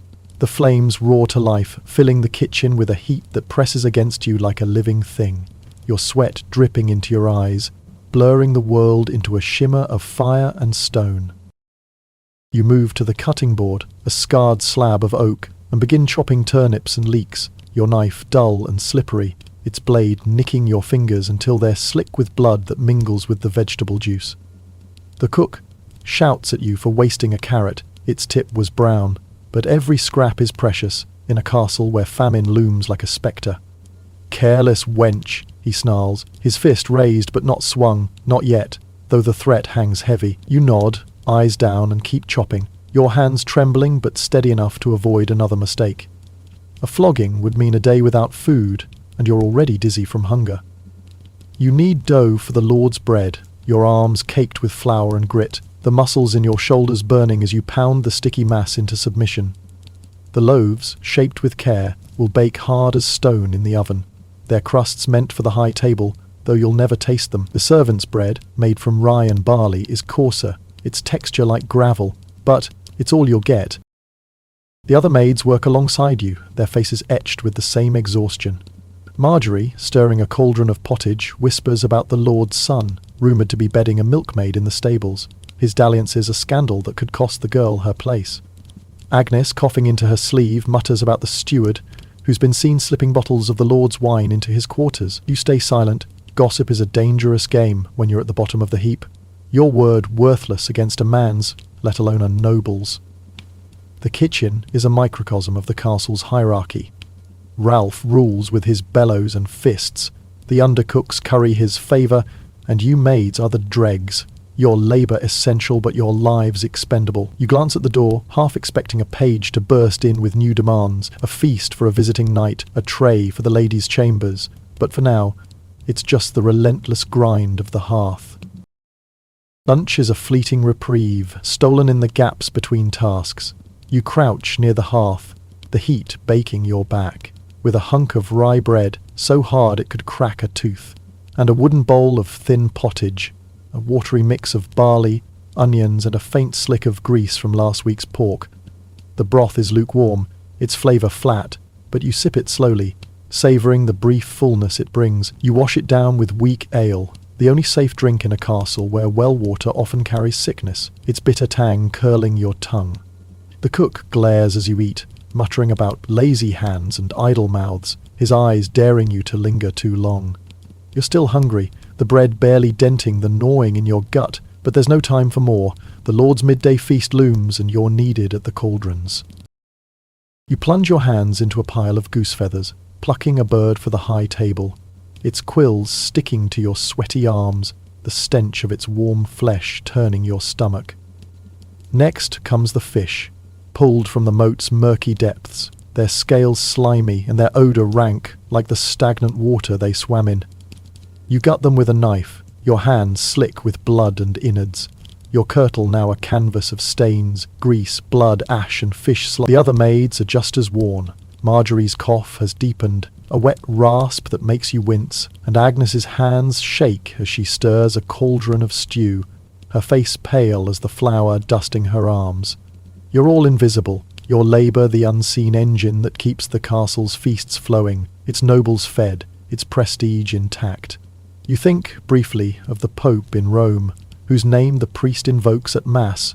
Innocent V, they say, a man who speaks for God. His world of gold and incense feels as distant as the stars, yet you wonder if he too knows hunger, or if his table groans with the spices and meats you'll never taste.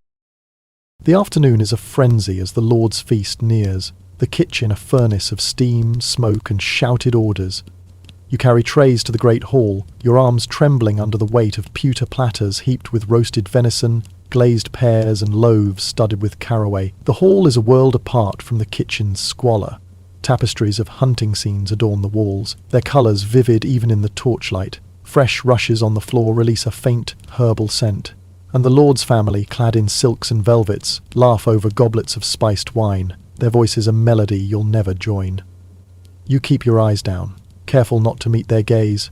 A maid who looks too bold might be whipped for insolence, or worse, noticed by the wrong man. You serve, weaving between tables, your steps precise to avoid spilling a drop, and clear plates piled with gnawed bones and half-eaten fruits, dodging the hounds that snap at scraps underfoot, their teeth bared like the nobles' smiles.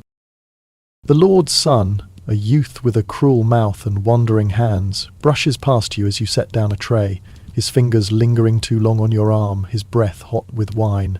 Your stomach twists, bile rising, but you freeze, your face blank as stone. You can't complain. Nobody cares about a maid's honour, and speaking out would earn you a beating, or worse, a night in the stables at his whim. You slip back to the kitchen, your heart pounding, and plunge your hands into a cauldron of hot water, the pain grounding you. Ralph screams at you for a spilled tray. A single pear rolled off in the hall, a mistake that could cost you your meal tomorrow. His fist hovers, knuckles white, but he doesn't strike, not yet, though the threat is a lash you feel in your bones. You drop to your knees, scrubbing the kitchen floor, the stone bruising your shins, your rag black with grease and ash, and you pray you don't drop another plate. Your whispered words, a plea to the Virgin, whose statue in the chapel you've only glimpsed through the crowd at Mass. The castle's rhythm is relentless, its demands a tide that never ebbs. You haul more water, chop more vegetables, stir more cauldrons, your body a machine pushed to its limits.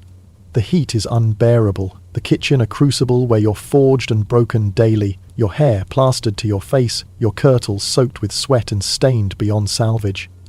You catch your reflection in a polished pot, a girl with hollow cheeks, eyes red from smoke, lips chapped from thirst. You barely recognise her, this stranger who replaced the child who once ran through fields, chasing butterflies under a sky unmarred by castle walls. The heat peaks, the kitchen a furnace where air itself feels like a weight. Steam rises from cauldrons, mingling with smoke to form a haze that chokes you, your throat raw, your eyes streaming. A rat darts across the table, stealing a crust of bread, and you let it go, better it than you, better its small theft than Ralph's wrath. You think of your mother, dead from fever 2 winters ago, her face gaunt but kind, her hands calloused like yours. Under your mat lies her ribbon, a scrap of blue linen she wore in her hair, your only treasure in a world that owns you. It's hidden, a secret Ralph can't take, a tether to a life before the castle claimed you. You share a glance with Marjorie, who slips you a burnt crust from the oven, a heel of bread too charred for the high table but a feast to you.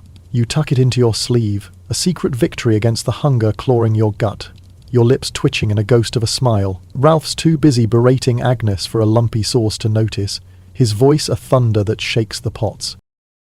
Your invisibility is your shield, a cloak that lets you carve out these tiny acts of defiance, a stolen crust, a hidden ribbon, a moment of stillness when Ralph's back is turned.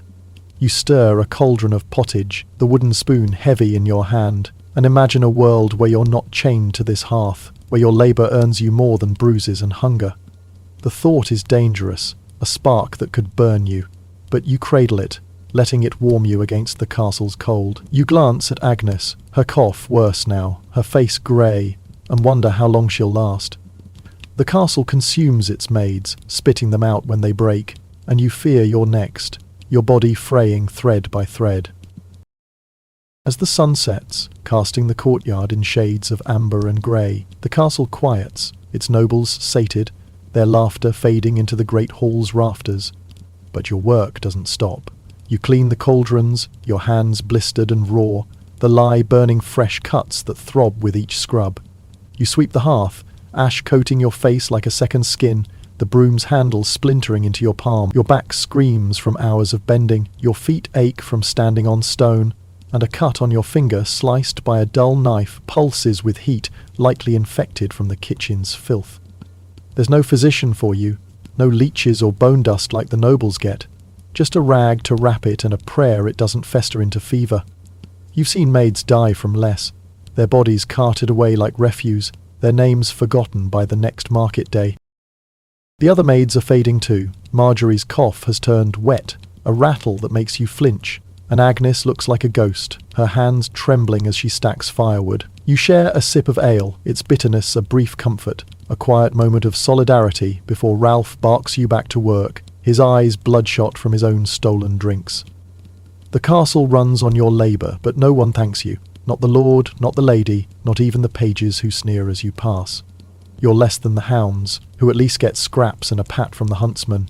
Still, you keep moving, driven by the primal need to survive, to earn your crust of bread, to avoid the steward's lash or Ralph's fist.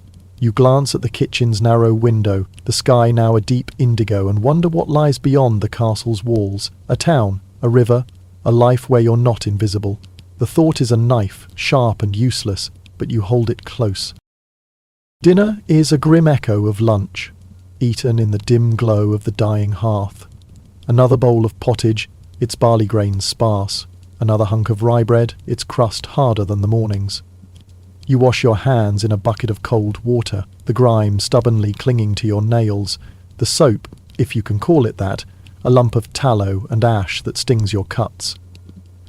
The other maids gather near the fire, their faces shadowed, their voices low. Agnes whispers of escape, running to a town, finding a tanner or a weaver to marry, anything but this endless grind.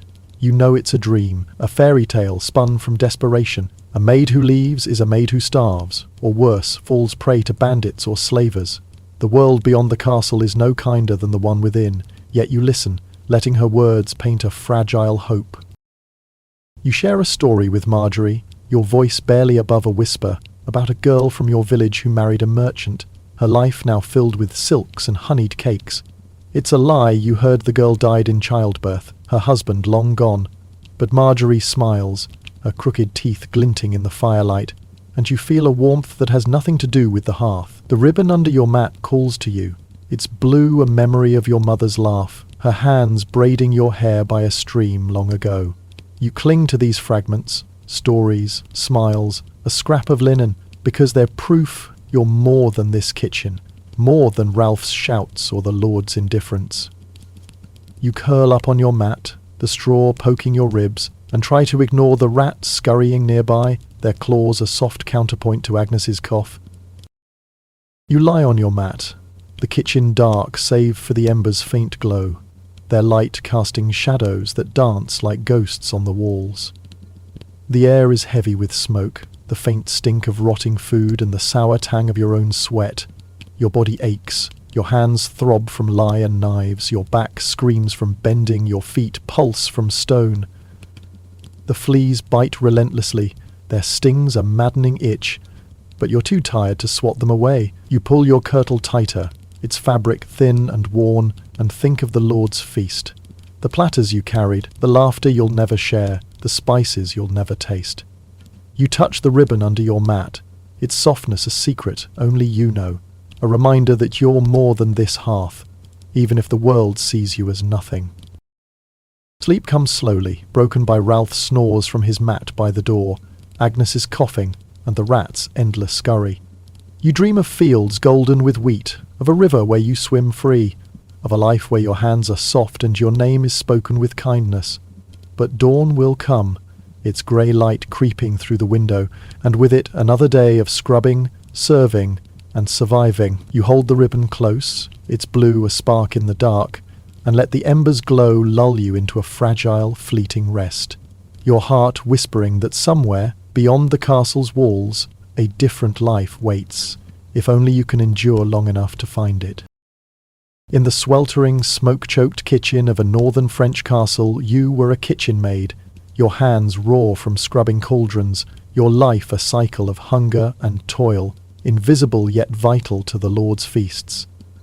Your world was one of grease, ash, and whispered defiance, where a stolen crust was a victory, and a blue ribbon a fragile tether to hope. But in 1275, across the Channel, in the rugged hills of Yorkshire, England, another life unfolds, a life as essential to the castle's survival as your own, yet perched on the perilous edge of danger.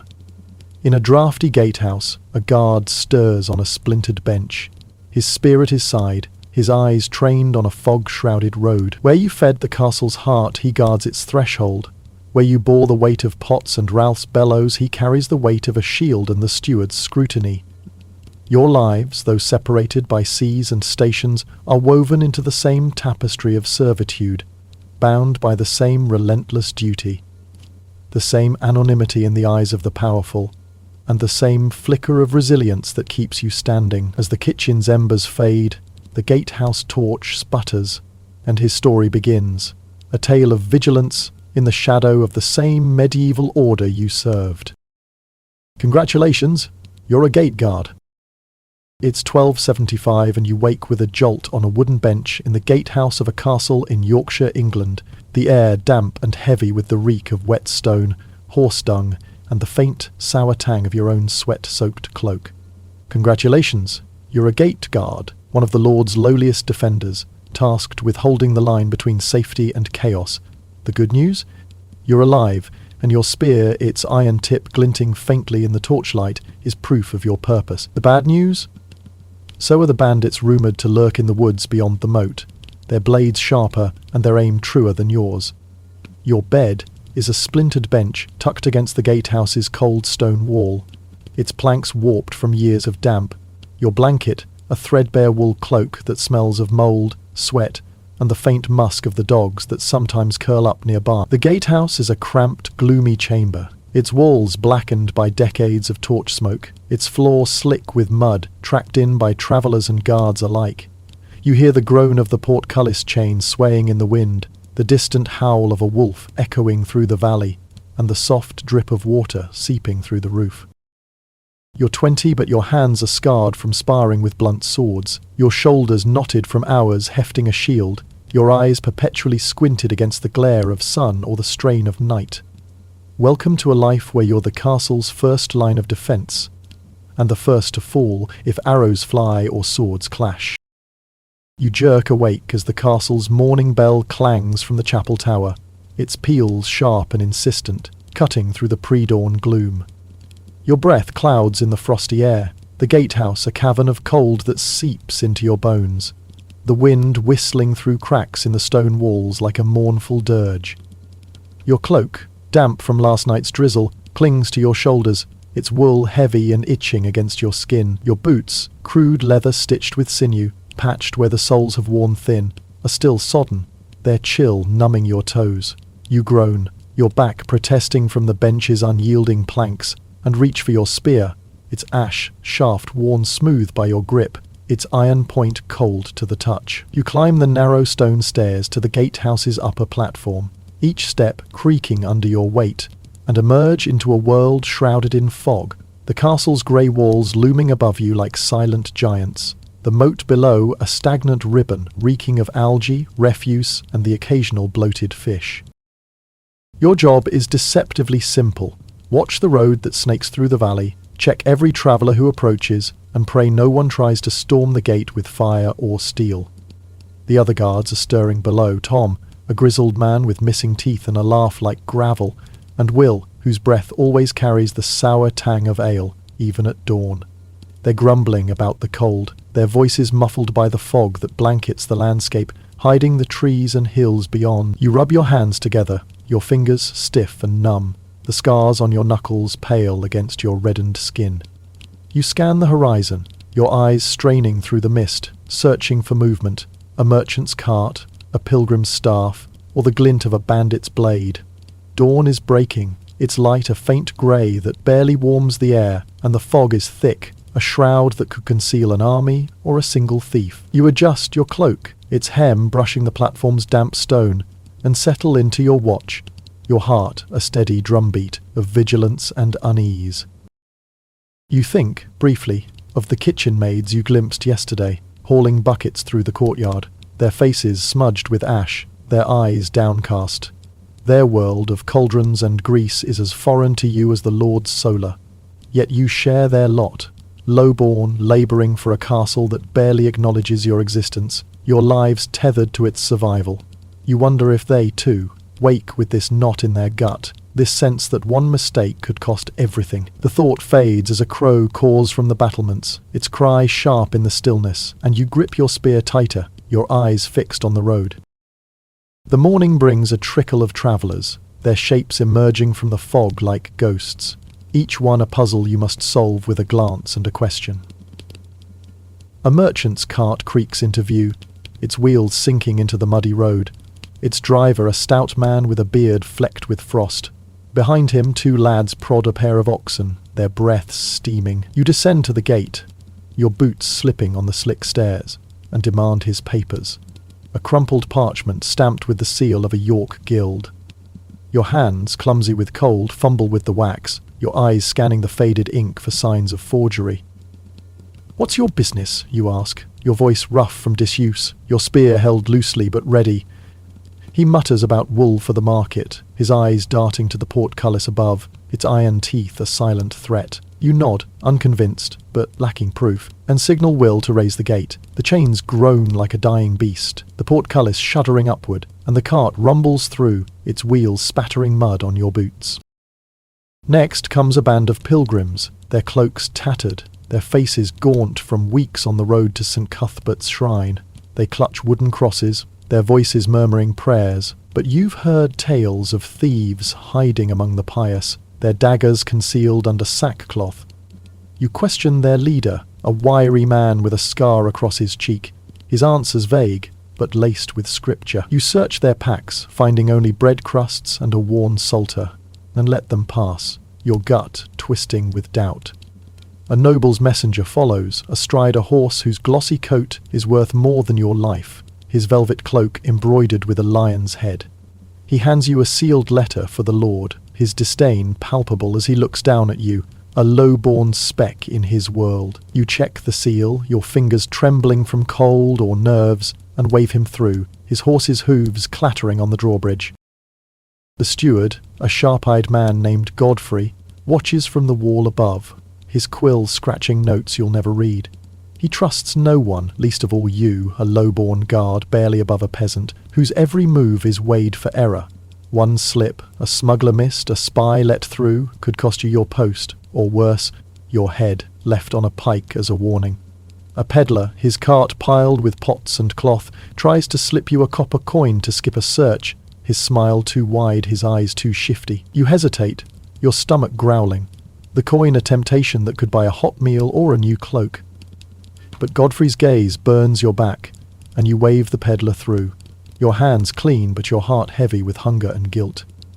You're a gate guard, your loyalty bought with a crust and a bench, your survival a daily gamble with trust and treachery. Lunch is a brief pause, eaten on the gatehouse steps, the stone cold through your cloak. You tear into a chunk of rye bread, its crust hard as a brick, its interior dense and chewy, flecked with grit that grinds your teeth. Beside it, a strip of dried fish, tough as leather, tastes of salt and regret. Its flavour a faint echo of the sea you've never seen. You wash it down with weak ale from a leather flask, the liquid warm and bitter, its faint fizz a poor substitute for the wine the Lord drinks. Tom and Will join you, their own meals identical, their faces weathered mirrors of your own. Tom tells a story about a bandit raid last spring, his voice low, his hands gesturing as he describes dodging an arrow that grazed his ear. "Thought I was done for," he says, bearing his gapped-toothed grin. And you nod, your mouth full, your eyes flicking to the road. A guard who relaxes is a dead guard. And you've seen the graves in the churchyard. Unmarked mounds for men like you, cut down by steel or fever. The sun is high now, its light cutting through the fog, warming the air but not your bones. Your cloak itches, its wool a breeding ground for fleas that bite your arms and neck, leaving welts you scratch until they bleed. You've tried washing it in the moat, but the water's filth only made it worse, and the castle's laundry is for nobles, not guards. You shift on the steps, your boots chafing your blistered feet, your tunic soaked with sweat despite the breeze. You think of the kitchen maids again, their hands as scarred as yours, their lives as tethered to the castle's rhythm. You've seen one, Marjorie maybe, with crooked teeth, carrying a basket of bread to the barracks, her eyes avoiding yours. You wonder what she dreams of, if her nights are as restless as yours, haunted by the fear of failing at a task you never chose. The afternoon drags, the sun baking the castle's stone walls until they radiate heat, turning the gatehouse into a stifling oven. Your tunic clings to your back, its rough linen chafing your skin, your boots a vise around your swollen feet. A group of armed men approaches, their shapes shimmering in the heat haze, mercenaries by the look of them. Their faces scarred, their armour a patchwork of leather and dented steel. You grip your spear, its shaft slick with sweat, your heart pounding like a war drum, and shout for Tom and Will. They scramble to your side, their own weapons ready, their faces tight with the same fear you feel but won't name. The leader, a broad man with a nose broken too many times, claims they're escorts for a merchant's caravan due tomorrow. His voice smooth, but his hand resting on his sword's hilt, his eyes scanning the walls for archers. You question him, your voice steady despite the knot in your gut, asking for papers, names, routes. His answers are vague, his smile a predator's, and you sense the lie, but lack the proof. Godfrey appears on the wall, his cloak flapping, barking orders to search their bags. You and Tom rifle through their packs, finding only grain sacks and folded cloth, but the leader's gaze never leaves you, his eyes promising trouble if you push too far. You let them pass, the portcullis rattling upward, but you feel their stares as they cross the drawbridge, their boots thudding like a warning. You're a gate guard, nobody trusts you, not the steward, not the travellers, not even the other guards when coin or blame is at stake. But everybody needs you, the castle's shield against a world of blades and betrayal. One wrong call, a smuggler missed, a spy let through, and the castle could burn, its halls echoing with screams you'd never out. You wipe your brow, your hand trembling, and glance at Will, who mutters a curse under his breath. Tom claps your shoulder, his grip too tight, and says, "Close one, lad." You nod, your throat dry, and return to your post, your spear a frail comfort against the threats you can't see. The road stretches empty now, but the memory of those eyes lingers, a shadow you'll carry into the night. As the sun dips, painting the sky in hues of amber and rose, the castle bustles with preparations for the Lord's return from a hunt. You hear the distant bay of hounds, the clatter of hooves, and the laughter of the Lord's men echoing through the valley. You stand taller, your spear polished with a rag, its iron tip catching the fading light, your cloak brushed clean of mud and dust. You've swept the platform, cleared the gate of stray stones, and checked the portcullis chains, your hands raw from the rough iron. The Lord rides in, his horse snorting steam, its flanks gleaming with sweat, his men trailing behind with a stag slung across a pole, its antlers swaying. He's clad in green velvet, a falcon perched on his glove, his face flushed with the thrill of the chase. He doesn't look at you, his eyes fixed on the keep, but you feel a flicker of pride. You kept the gates safe today, the castle's heart untouched by thief or foe. Tom slaps your shoulder, his grin wide, muttering, "Not bad, lad, not bad." You share a rare smile, your chest swelling with a warmth you seldom feel. You think of your father, a farmer who died in a raid when you were 12, his body broken by a bandit's axe in a field you can still smell, earth and blood, clover and fear. Tucked in your belt is his knife, its blade worn but sharp, its bone handle etched with a crude cross. It's your only keepsake, a reminder of why you stand here, guarding a castle that doesn't care about you, a shield for lives you'll never live. You're not a knight, not a hero, just a low-born man with a spear and a debt to the dead. But today, you held the gate, and that's enough to keep you standing, your back straight, your eyes steady. Evening brings a chill, the wind carrying the scent of rain and the faint tang of wood smoke from the village below.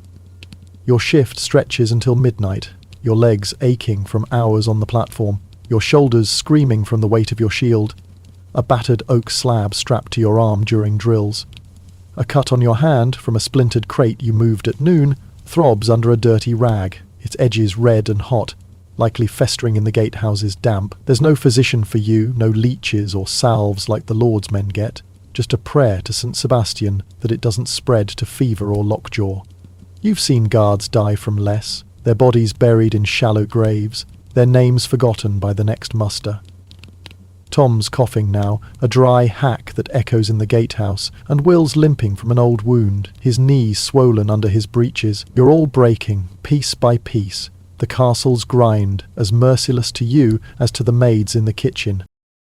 You share a flask of ale with Tom, its warmth loosening your tongue, and talk of home, a village 2 days' walk, where your mother still spins wool, her hands gnarled like yours. You mention a girl, Alice, who smiled at you once at a harvest fair, her hair like wheat, her laugh a melody you've clung to through cold nights.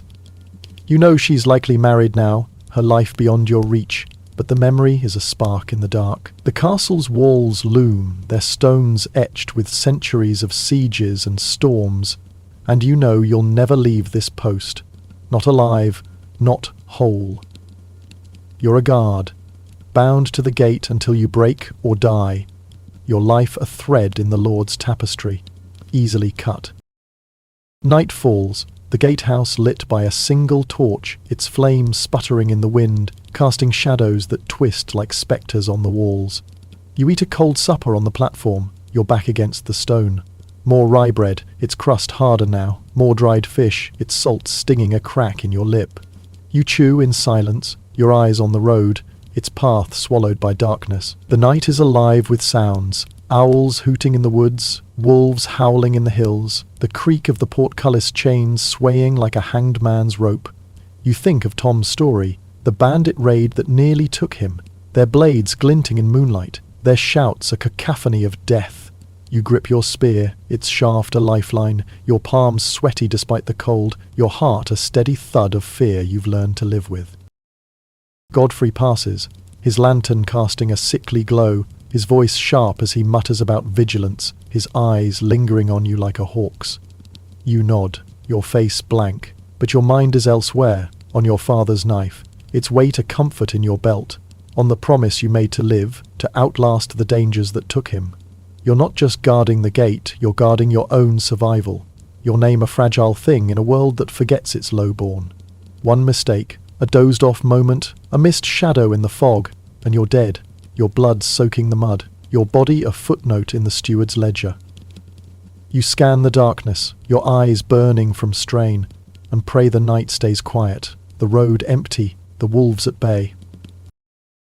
You slump onto your bench, the gatehouse quiet save for the wind's howl, and the drip of water from the roof, each drop a soft thud in the silence. Your body is a map of pain, blisters on your feet from boots that never dry, aches in your arms from hefting your shield, a bruise on your hip from a cart that clipped you at noon. The torchlight flickers, its glow casting shadows that look like ghosts, your father's face. Alice's smile, the bandit who might be waiting beyond the trees. You touch your knife, its handle warm from your body, its cross a silent prayer for strength. Tom's snores rumble below, Will's breathing uneven, their presence a thin comfort in the dark. You think of the kitchen maids, their hands as scarred as yours, their lives as bound to the castle's grind. You've seen their shadows in the courtyard, their buckets swaying, their voices hushed. You wonder if they too dream of escape, of fields where the air is clean and the work is theirs. You dream of such a place, a farm like your father's, a hearth with Alice by your side, a life where you're not a shield but a man, your name spoken with warmth. But dawn will come, its grey light creeping over the walls, and you'll stand again, spear in hand, guarding a castle that doesn't know your name. You pull your cloak tighter, the fleas biting relentlessly, and let the torch's fading glow lull you into a shallow, restless sleep, your heart whispering that you'll live another day, if only you can hold the gate. You've walked a day in the lives of a pope, a king, a queen, a princess, a kitchen maid and a gate guard, 6 souls tethered to the relentless grind of the medieval world. The pope, draped in gold, carried the sins of Christendom, his every breath shadowed by betrayal and the weight of divine expectation. The king, crowned with power, balanced on a knife's edge of war and deceit, his throne a lonely fortress. The queen, sharp as a blade, wielded influence through whispered alliances but lived caged by her husband's rule. The princess, adorned in silk, was a pawn in a game of dynasties, her dreams of freedom smothered by duty. The kitchen maid, her hands raw from scrubbing, fed the castle's heart, but was less than the ashes she swept. The gate guard, scarred and sleepless, stood as its shield, his life worth less than the gate he manned. Their labour, their quiet defiance, their fleeting hope stitched together a world that rarely spared them a glance. Their names are lost, their stories buried in the dust of forgotten chronicles, yet their strength echoes through the centuries, unyielding as the stone walls they served. Now, as you sink into your warm bed, the humour modern life around you, clean water at your fingertips, medicine for a fever, the freedom to speak or dream without fear, pause and feel the weight of their lives lift from your shoulders. You're free from the fleas that tormented them, the hunger that gnawed at their bones, the ever-present threat of a blade in the dark or a plague that turned villages to graves. The medieval world was a crucible of survival, where every day was a battle against filth, fear, and oblivion. Your ancestors fought those battles so you could live in a world of warmth, choice, and second chances. So, tonight, as the stars burn bright above and the quiet of the 21st century wraps you in its embrace, whisper a thank you to those who toiled in the shadows. The castle sleeps, held steady by their unseen hands, while you rest in a freedom they could only imagine. Sleep well, you fortunate soul of the modern age.